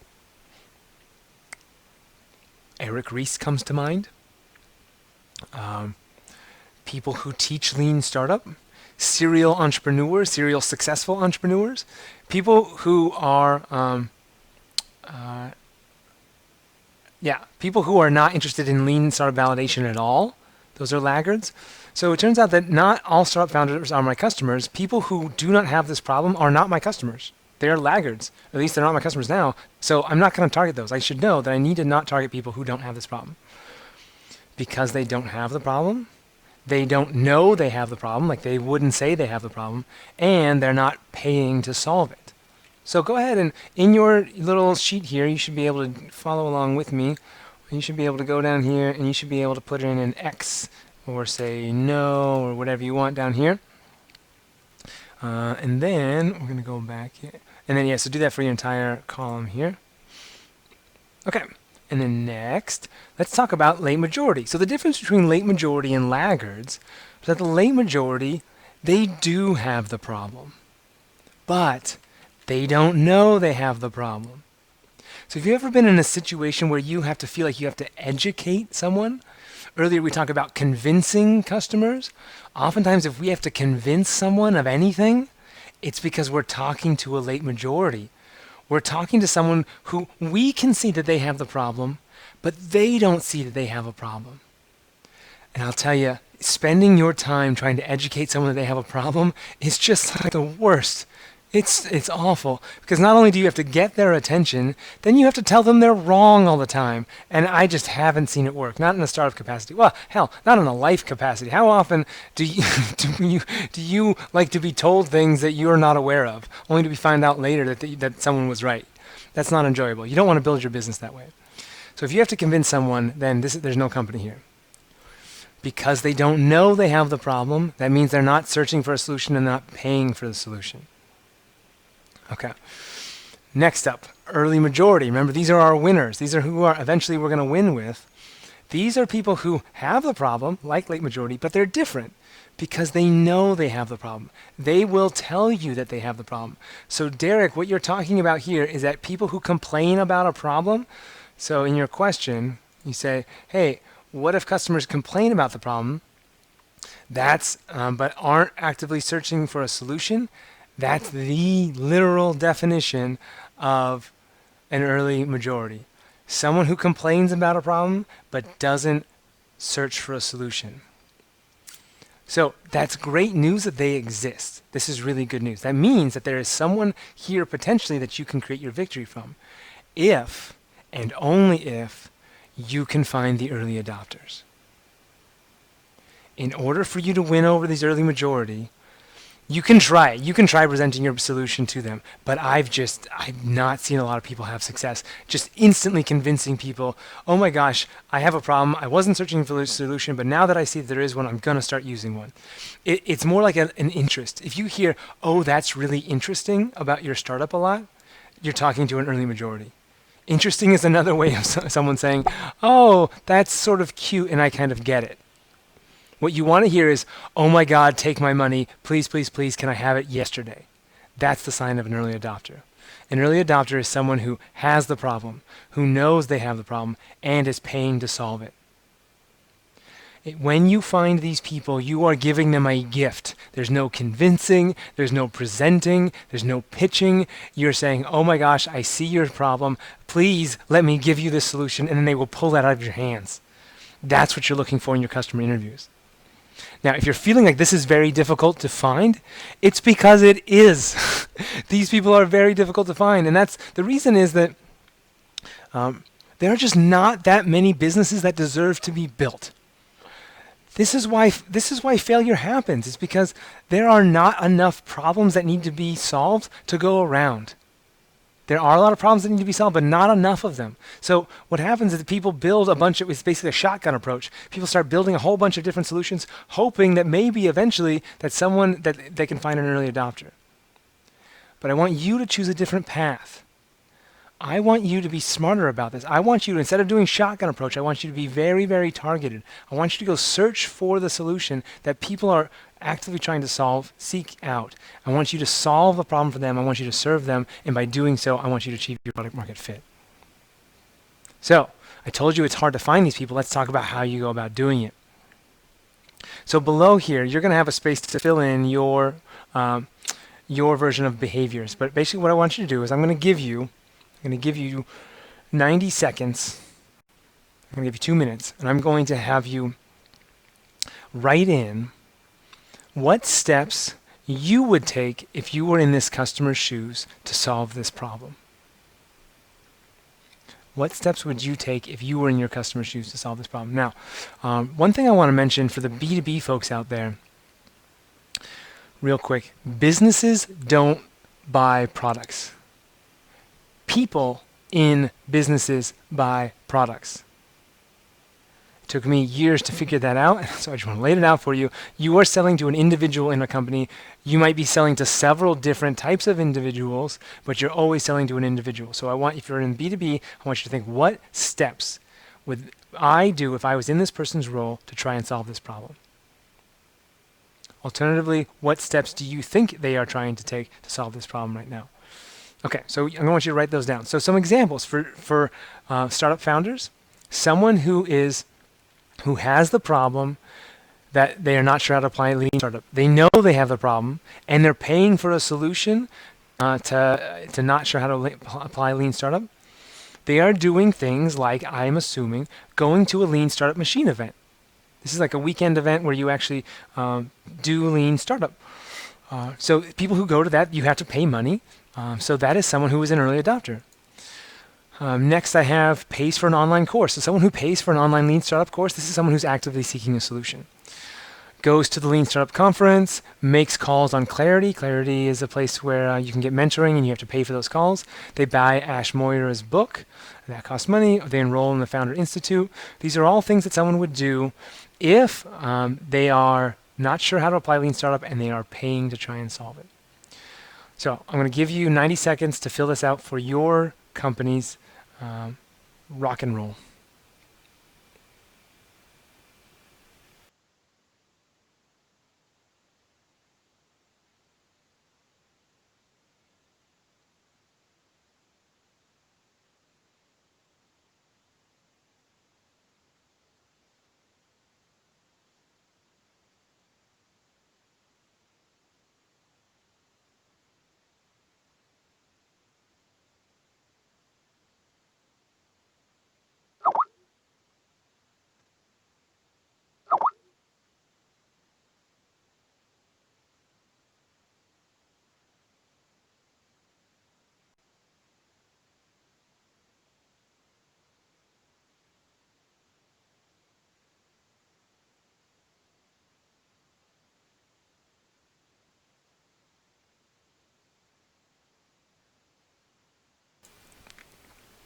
All right.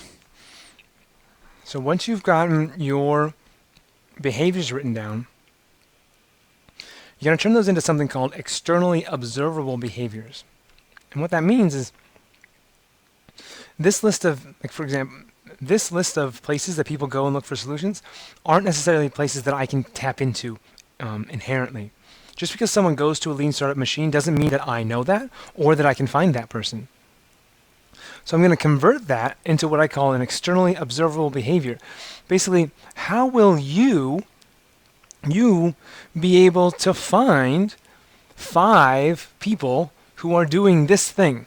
Remember, we're only starting with 5 interviews. So it can be very, very unscalable. So an example, if someone tweets about Lean Startup Machine as if they've been there, boom, that's an early adopter. Someone trying to solve a problem, fantastic. Let me go out there, let me reach out to that person and actually say, hey, I would love to solve problems around applying Lean Startup.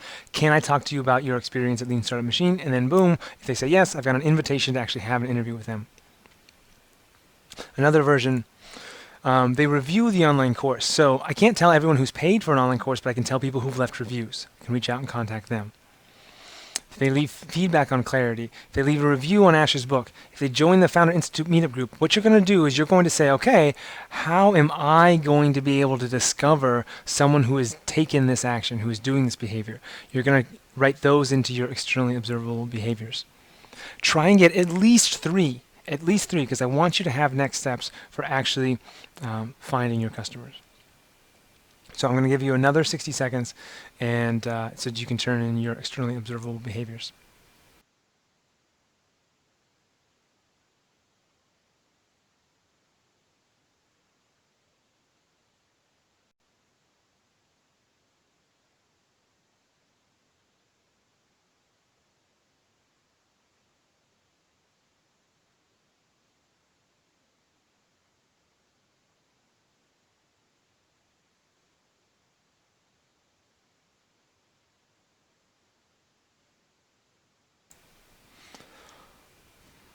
All right.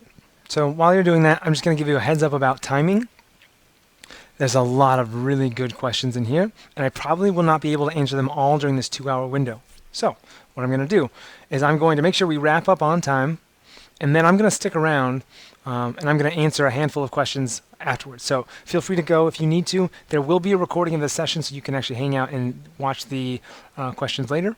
But that's the deal. That's what I'm going to do on questions. Okay, so once you have your externally observable behaviors, you are going to recognize that your customers, your early adopters, are customers who have the problem, know they have the problem, and are paying to solve it. So when Derek, your customer, you're asking, can I move on to offer testing? I would not recommend it. Because you can try it. Feel free to give it a shot. Maybe you're right. Maybe that these people who are not actively searching for a solution will want your help solving this problem. But I'm gonna bet that they don't. So if I'm in your shoes, I go back and I find these early adopters. Where do you find them? Well, you find them by looking in your externally observable behaviors. You're going to go and try and interview 5 people through any of these channels and discover whether or not they are actively trying to solve this problem. Okay, so let's do a little questions time, shall we? Okay, hopefully that answers your question, Derek. If not, go ahead and toss in another one. Okay, so let's do, and if you've got any questions specifically about what we just did, early adopters, go ahead and toss them in, and we'll make sure they pop up to the top so I can answer those. In the meantime, I'm going to answer these questions about, actually, I'm going to hold off on answering these questions unless they're about early adopters, just to sort of wrap up so we can end on time for people who need to go. Okay, so let's go back to our slides.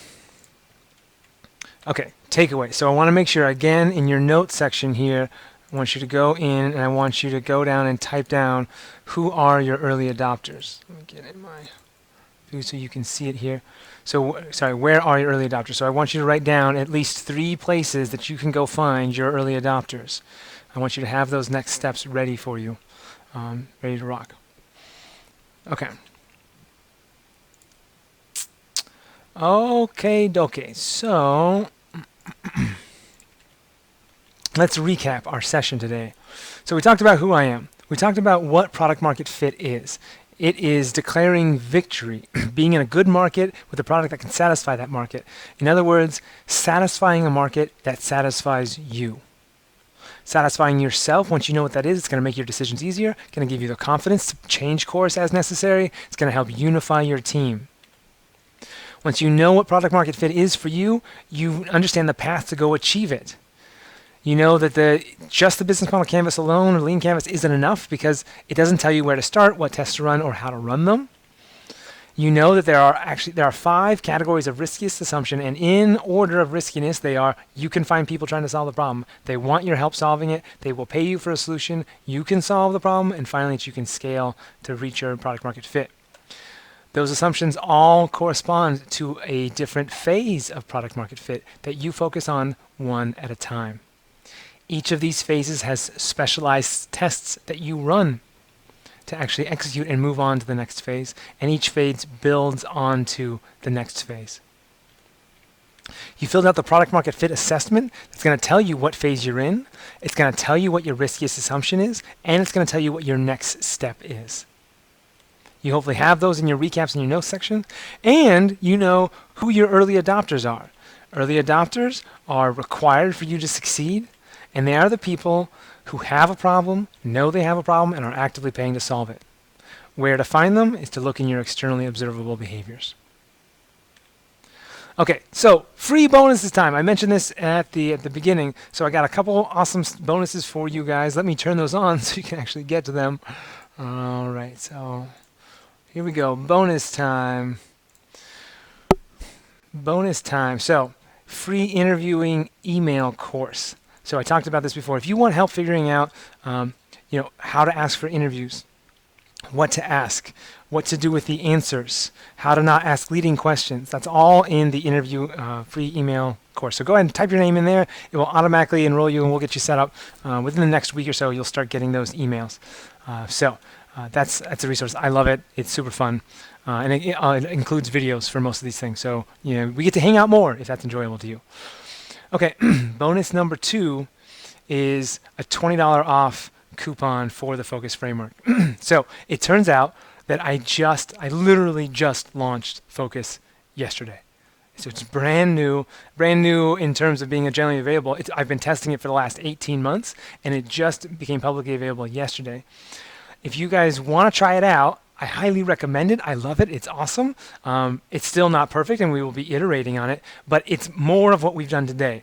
There's literally 44 exercises of what we've just done, and you only have to worry about one at a time. It will walk you through the process. So if this was helpful and enjoyable, and you think this is going to help you lead on a path to product market fit, grab your copy of Focus Framework at any time, whenever you want. But in the next 24 hours, if you grab a copy, use the coupon code CDLFIT for $20 off. All right, so there should be a link there. You can go and make that happen. Okay, so now I'm going to spend the rest of the time answering questions. Thank you so much for attending this session. The one last thing I would ask is that you think about one takeaway, that you just sit and for 30 seconds before we leave, you think about, okay, what one thing am I going to take away from this session? So I'm going to just leave some space right now.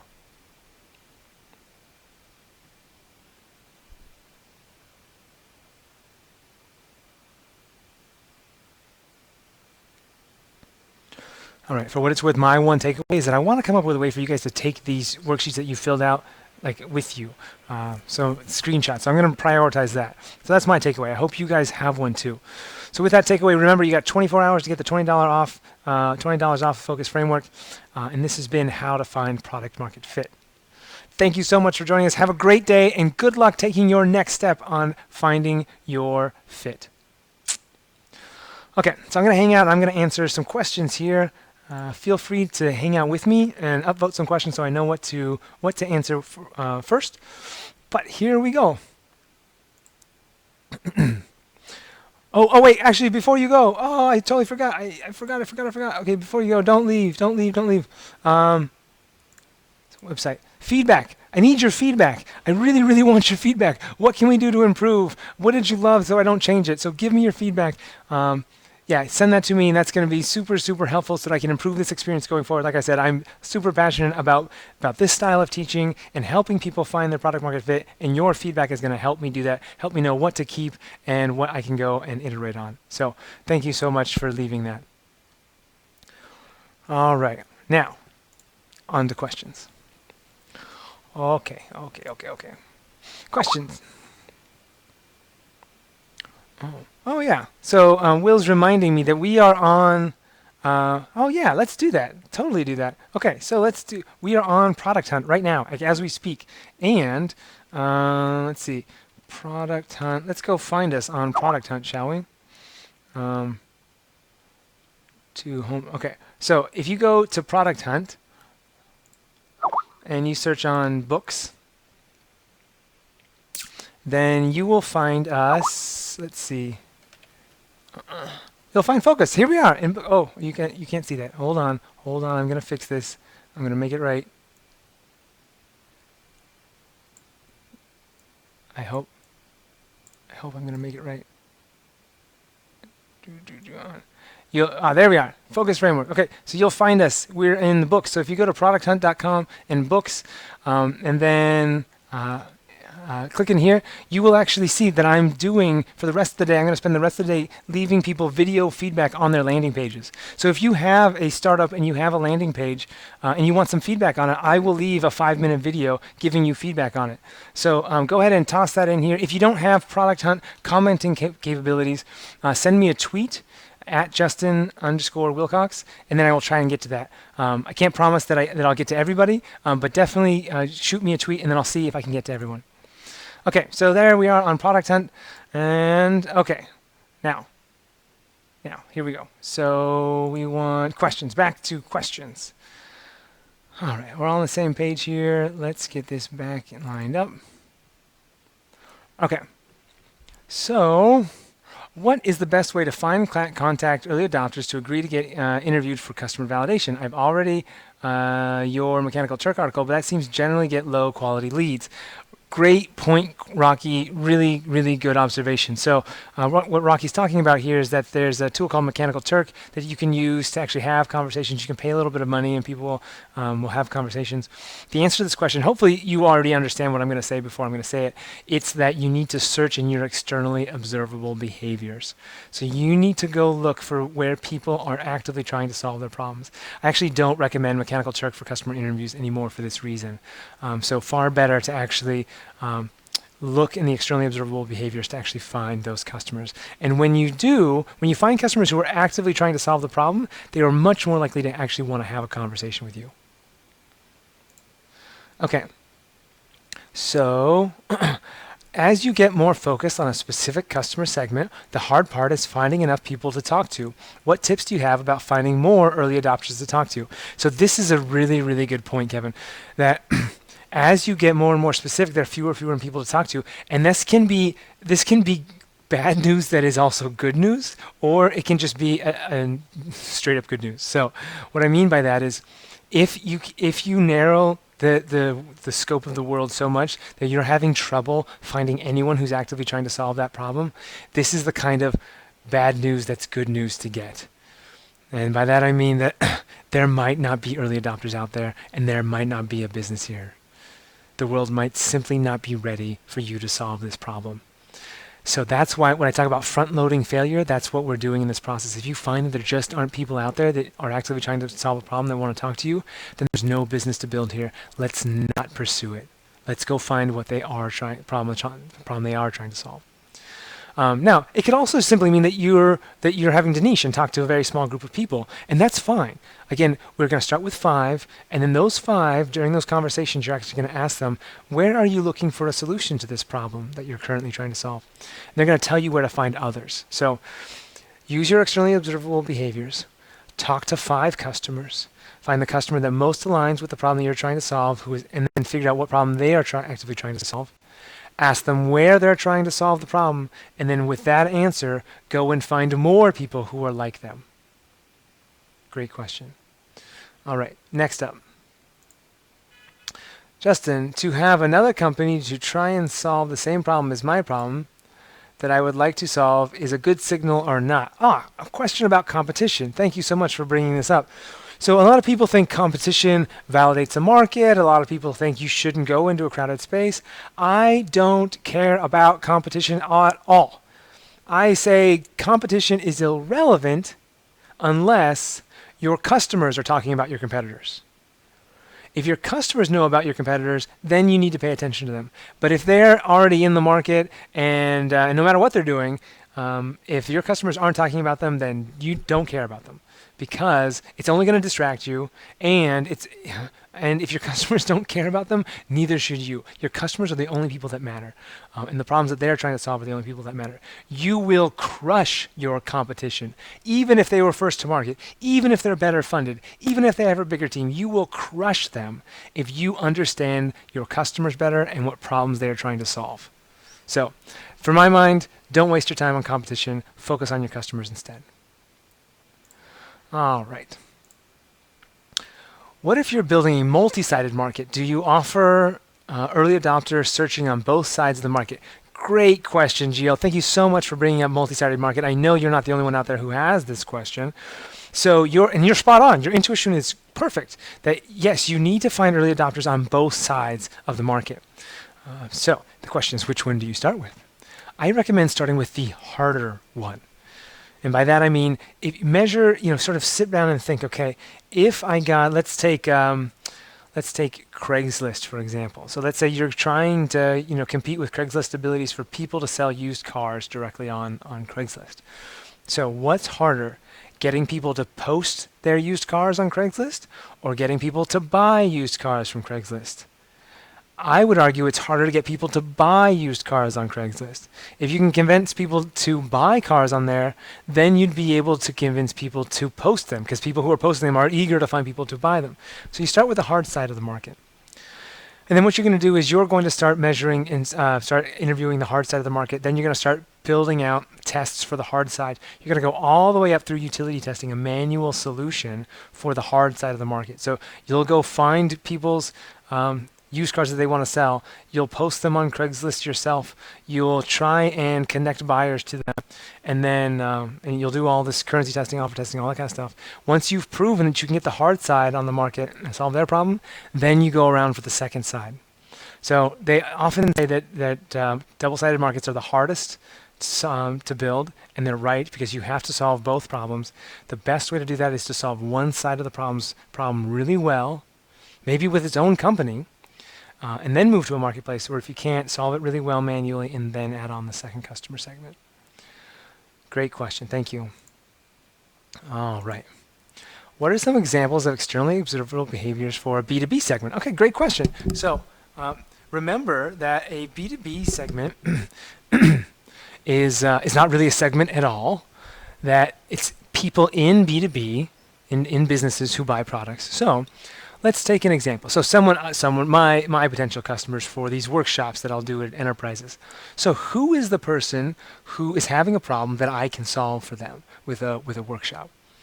So this is someone who maybe they are the innovation director. There are quite a few people out there who are like, hey, I need to teach people in my company how to innovate, and I want to bring in an expert to come and do that. So maybe I'll tap Justin to go come and help us do that.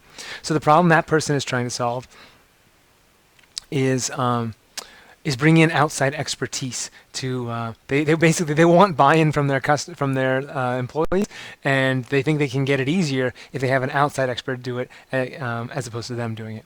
So where would they go look for a solution? Well, where would someone go look for expertise?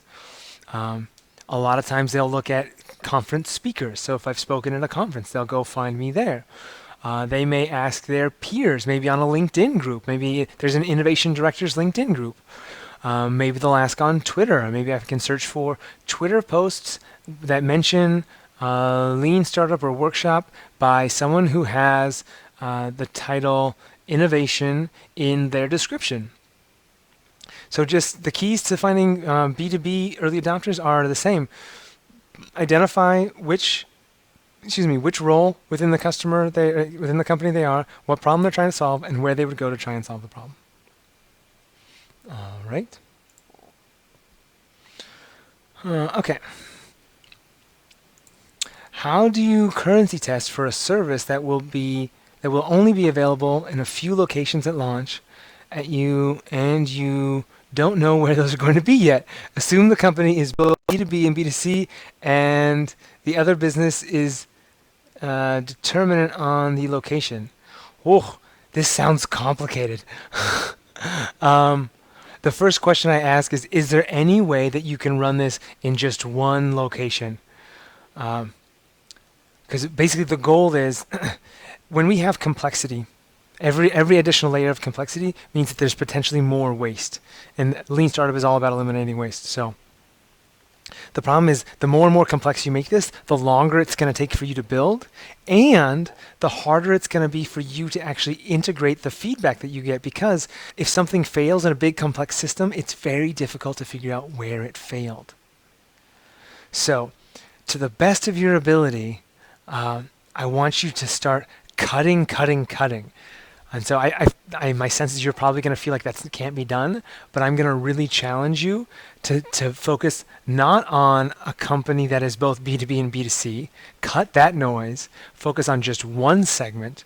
Just one. Is it B2B or is it B2C? And of those, just one type of customer in that segment.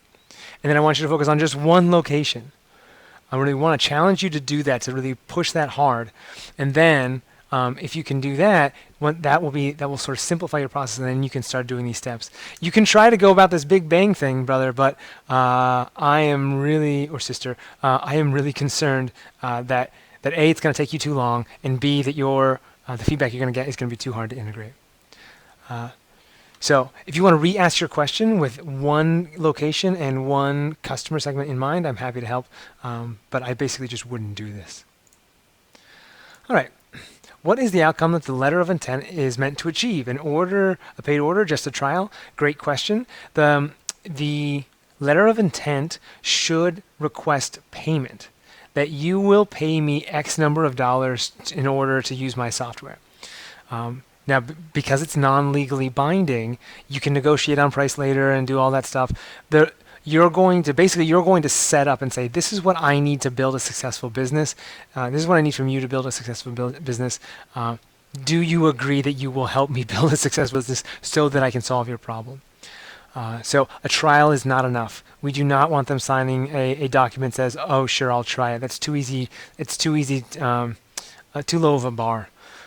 Again, because it's legally binding, signing any legal document, even if it's not legally binding, is gonna make them actually work for it. But yeah, try and get them to agree to pay. All right, I'll answer a couple more here. All right. What are some best ways to find early adopters quickly? How do you test and measure if you found the right group of early adopters? Okay, I think we've answered this question. So we're going to move on. How did you validate that your early adopter hypotheses, behavior, and characteristics were right? Did your hypothesis evolve over time? So I'm not sure. I think you might be talking about me specifically, and I don't know quite. I'll pick an example. If you mean me specifically. I'll talk about I'll talk about focus. Like, what did I do to build focus? Okay, so how did I validate your early adopter hypotheses were right? So I had conversations with literally 200 of my blog readers. I offered 30-minute one-on-one mentoring sessions where I would help people figure out how to apply Lean Startup. And in exchange for that, I simply asked them what their biggest challenges were.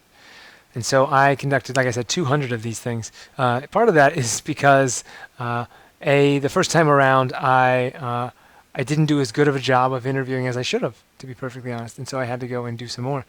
But that's basically that's what can happen. You can get some interviews, then you think you've got it. I built some Lean Startup peer groups. Turns out I didn't have it, so I came back again, did some more interviews, and then I built Focus. And now Focus has been validated to the point that I can actually open it up to the public to actually use. Okay. So, did your hypothesis evolve? Oh, so yes, they did evolve over time. My first assumption actually was that that people wanted peers to work with, and they wanted accountability to help them do Lean Startup. It turns out what founders want most, they do want some form of accountability, but what they want more is they want step-by-step guidance and a process to help walk them through this finding product market fit. All right, thank you for that question. All right, having trouble finding people to agree to be interviewed, need help with strategies, mainly having used, so mainly having used cold warm email requests. So definitely sign up for the email course, because in there I'm going to give you a cold email script that can have up to a 50% conversion rate. I've personally gotten that high when you really understand your customers well. So make sure that you're using your externally observable behaviors to figure out where they are. And then in your interview request, basically imagine you're helping someone try and solve a problem.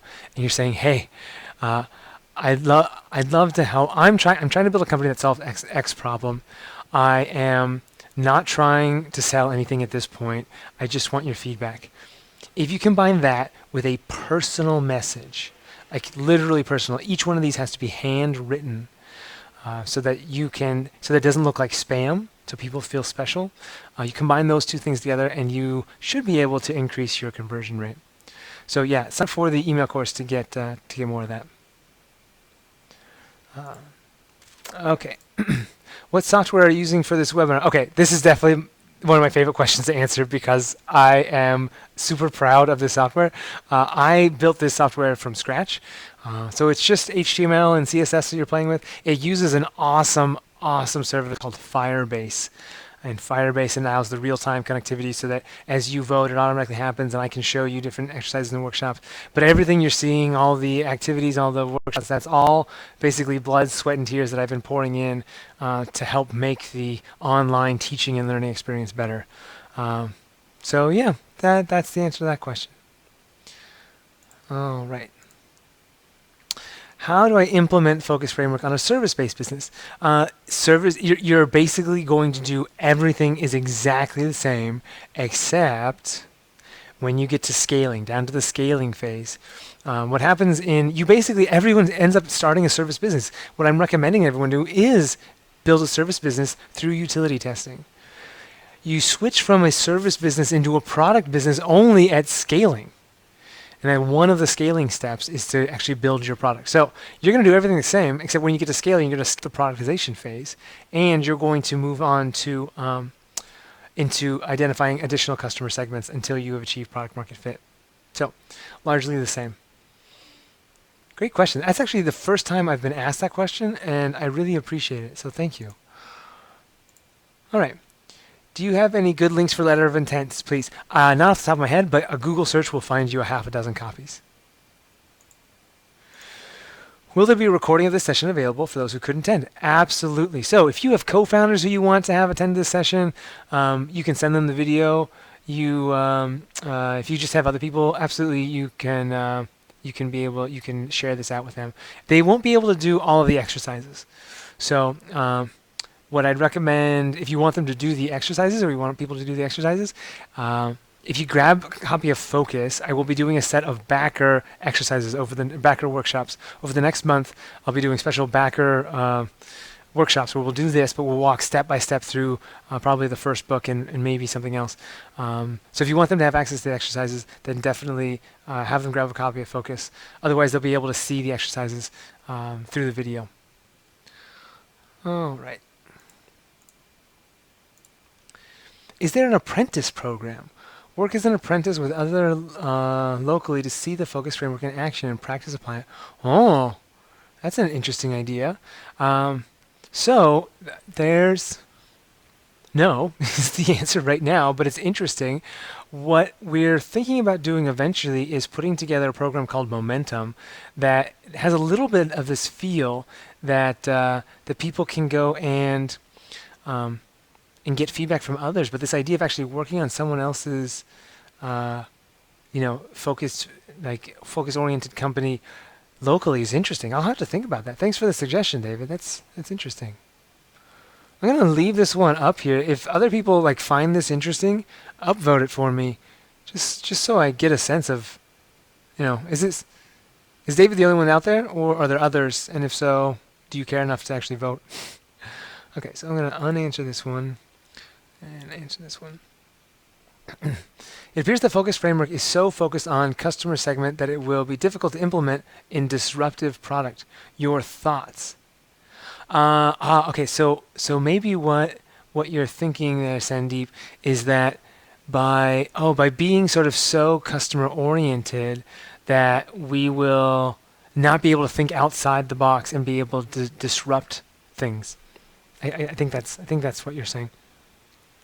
I want to recognize that focus is not the only way to start a company. There are lots of companies that have been started by what I call the shotgun approach. Let's just try and build it. Now, when I say lots, what I mean is like, there are hundreds, maybe thousands of companies that have been started like that. However, there have been millions of startups that have been attempted that way. So focus isn't the only way to start a company, but it's what I would argue one of the most efficient ways to start a company. As far as the disruption factor, I'm going to push back on that a little bit. If you think about something like the iPhone, which many people would consider disruptive, it was absolutely solving problems for people out there. There were smartphones before iPhones. There was Windows phones. There was Palm. There was the Apple Newton came out before the iPhone. But yet, by understanding customers' problems extremely well, I want something that looks beautiful. I want a social status item, right? I want to look like I have the latest thing. I want something that gives me a good feeling when I use it because it is beautiful. By understanding these things about their customers, they were able to find a very small segment. There's very few people who bought the very first iPhone, relatively speaking. Especially after they'd built an iPod, they already had a huge customer base, right? So very few people bought it, relatively speaking. So they still added a disruption there. People like Airbnb, right? Airbnb, there were people trying to solve this problem well ahead of them. Couchsurfing, VRBO, so these companies that we consider disruptive, I would argue, exist only in a world where people are already trying to solve problems. Okay, so I'm going to hide this one. Thank you for that question, by the way. Yeah, I appreciate that. All right. How long did it take you to turn Nimbus around? Is it profitable now? Okay, so great question, Maria. Marie, maybe? Marie? Great question. Okay, so how long did it take me to turn around? Well, so I took about 6 months off trying to figure out what the hell happened. And then I'd say I dedicated another, probably another 6 months to doing other projects. And then I spent about a year working on a project with Nimbus that did not work. It was another iteration. It was using customer development principles. It did not work. It was a related product, but it didn't work. People didn't want it. And then to turn Nimbus around, that one took another, let's see. We ended up working with large companies who wanted, like the Department of Defense, Department of the Navy, those kind of organizations, who wanted high security for their medical record processing. So that from the initial conversations, that only took us another 6 months to have those conversations, but damn, it took probably 18 months to finalize the whole thing. Is it profitable now? Well, now Nimbus doesn't operate. And the reason being that throughout this entire process, I was able to find my success for that, and we were a profitable company. But what I realized is that I hate healthcare. Like, my victory was not being fulfilled. Healthcare moved way too slow for me. I love innovating. I love creating new products. I love solving problems like with this platform. I love that kind of stuff. And just healthcare wasn't the right fit for me. So once it became clear that although it was going to make money, not a ton of money, mind you, but enough money to do, it was just like, this isn't the game for me. I'm out. We shut the company down. We transitioned our customers to other products. And then since then, I've been basically just loving on early stage companies. And now I've built a focus framework to help enable me to do that sustainably going forward. So I love being here, and this is going to help me achieve my product market fit. Thank you for asking that question, by the way. All right. So is your webinar tool open source? So it's not quite ready to be used by anyone. There's a bunch of hacks being done behind the scenes to make this happen. So it's not quite ready yet. Can you license it? Well, let's talk. Send me an email, justin@customerdevlabs.com. I'd love to know like sort of what you have in mind. And if I am, I'll tell you, if I wasn't building Focus, I think I would try and build a company to solve this problem. So I'm interested in it. You can send me an email. We'll chat about it. Like I said, I can't promise I'll get right back to it, but it'll be on my list. Okay, so Will, give me a heads up if we're getting people posting on Product Hunt or if people are tweeting. I want to know when I should actually shift from this to giving more landing page feedback. Okay, so do you have tips on how to narrow or choose your customer segment? Okay, so yes, I do. There's actually an exercise in Focus. There's actually several of them in Focus that will help you do this process because it's very difficult. I'm really, really glad that you actually had the self-awareness to recognize that you've got a broad customer segment. So the first process is called customer storming and roleizing. And this is where you basically brainstorm all of your potential customers, get them all down on paper. Then you're going to do something called your adoption behavior curve. You're going to do what we just did to identify 5 of those people that you called out so that you can prioritize, so that you can get some data. Basically, you're going to figure out where the early adopters are for all 5 of them. Then you're going to do something called scaling your customer segments. And scale is an acronym. It stands for size, currency, access, love, and early adopter data. Basically, you're going to put in numbers for each of these 5 segments. You're going to fill in numbered criteria for each one of these different segments. And then that's basically going to pump out a score for you. Out of these 5 segments, this one segment is the largest segment that has the most currency, that is most accessible, that you love the most, and has the most early adopter evidence, so that you can go start there. So that's how you prioritize your customer segments, and then you go do the early adopter interviews, have conversations with them. After your 5 interview checkpoint, you check and make sure that you're interviewing the right people. If you're not, you go and sub-segment to a smaller group of those people that you've been interviewing. Fantastic question. Thank you. Okay. So I'm going to answer this one question, and then I'm going to call it a day, I think. Okay, Justin, how can we maximize the value if we are pre-startup? Is there a way we can still interact and participate? Oh, I'm sorry, Myron. This is way late on your question. So the way to interact now, okay, it's good to know that this was a question, and it was so popular. So the way that you're going to interact is by getting a sense of what the path looks like ahead. So the declaring victory, hopefully that was helpful regardless of whether or not you have a startup. And in fact, even if you don't have a startup, declaring your victory now is going to help you identify a startup better. There's also, by the way, if you're having trouble identifying what startup to start, there's an exercise called idea generation process in Focus. And this will actually help you identify not so much ideas of companies, but problems that you are most interested in solving and customers you are most interested in serving. So if you want to take that first step towards starting a company, you can try that. Otherwise, this hopefully gives you a good overview of what's going to entail when you're ready to start your company. All right. So it looks like there are quite a few people who are interested in this apprentice program. Basically what I'm going to do now is I'm going to run some numbers. It looks like we've got 16 people who are voting on this in addition to Will's suggestion. So 16 people. I'll try and measure how many people signed in or are available and get a sense of percentage-wise how many people that is.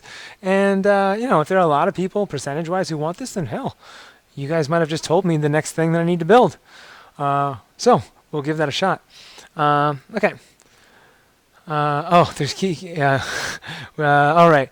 Will, if there's anything in here that I really need to answer, let me know. Otherwise, I am fading fast here. Okay. So I'm just going to recap. Okay. Did you need, create this workshop platform. It's kind of amazing. Thank you so much. You're impressed by the animation. I love that. Thank you. Thank you for the workshop. Thank you. Like the concept of upvoting questions. That's awesome. Okay. Uh, oh, Kurt, the purchase of Focus Framework. This is a really good question. I'm going to answer this one. Um, does the purchase of Focus include office hours with me? So there are a couple ways we can interact with each other. There's a package actually that's built specifically for teams. If you look on the site, it'll get you a physical copy of the book, and it'll get everyone on your team a copy of the book, and it will get you an hour consultation with me. So we'll sit and we'll do office hours together. Alternatively, you can get the electronic copy of the book, and that will get you access to the online version where there's a comment section that you can ask questions like these, and I will respond to you specifically about questions you're having about how to do the exercise or what steps to take next. So those are two ways that we can interact going forward. All right, team. Thank you so much for hanging out with me. I'm going to go hop into Product Hunt, and I'm going to go give some more landing page feedback. If you have any other feedback for me, feel free to send me an email or leave it in the feedback section on the page. And like I say, grab a copy of Focus, and not only will it be helping me keep doing what I'm doing, but hopefully will help you find your product market fit. All right, have a good one.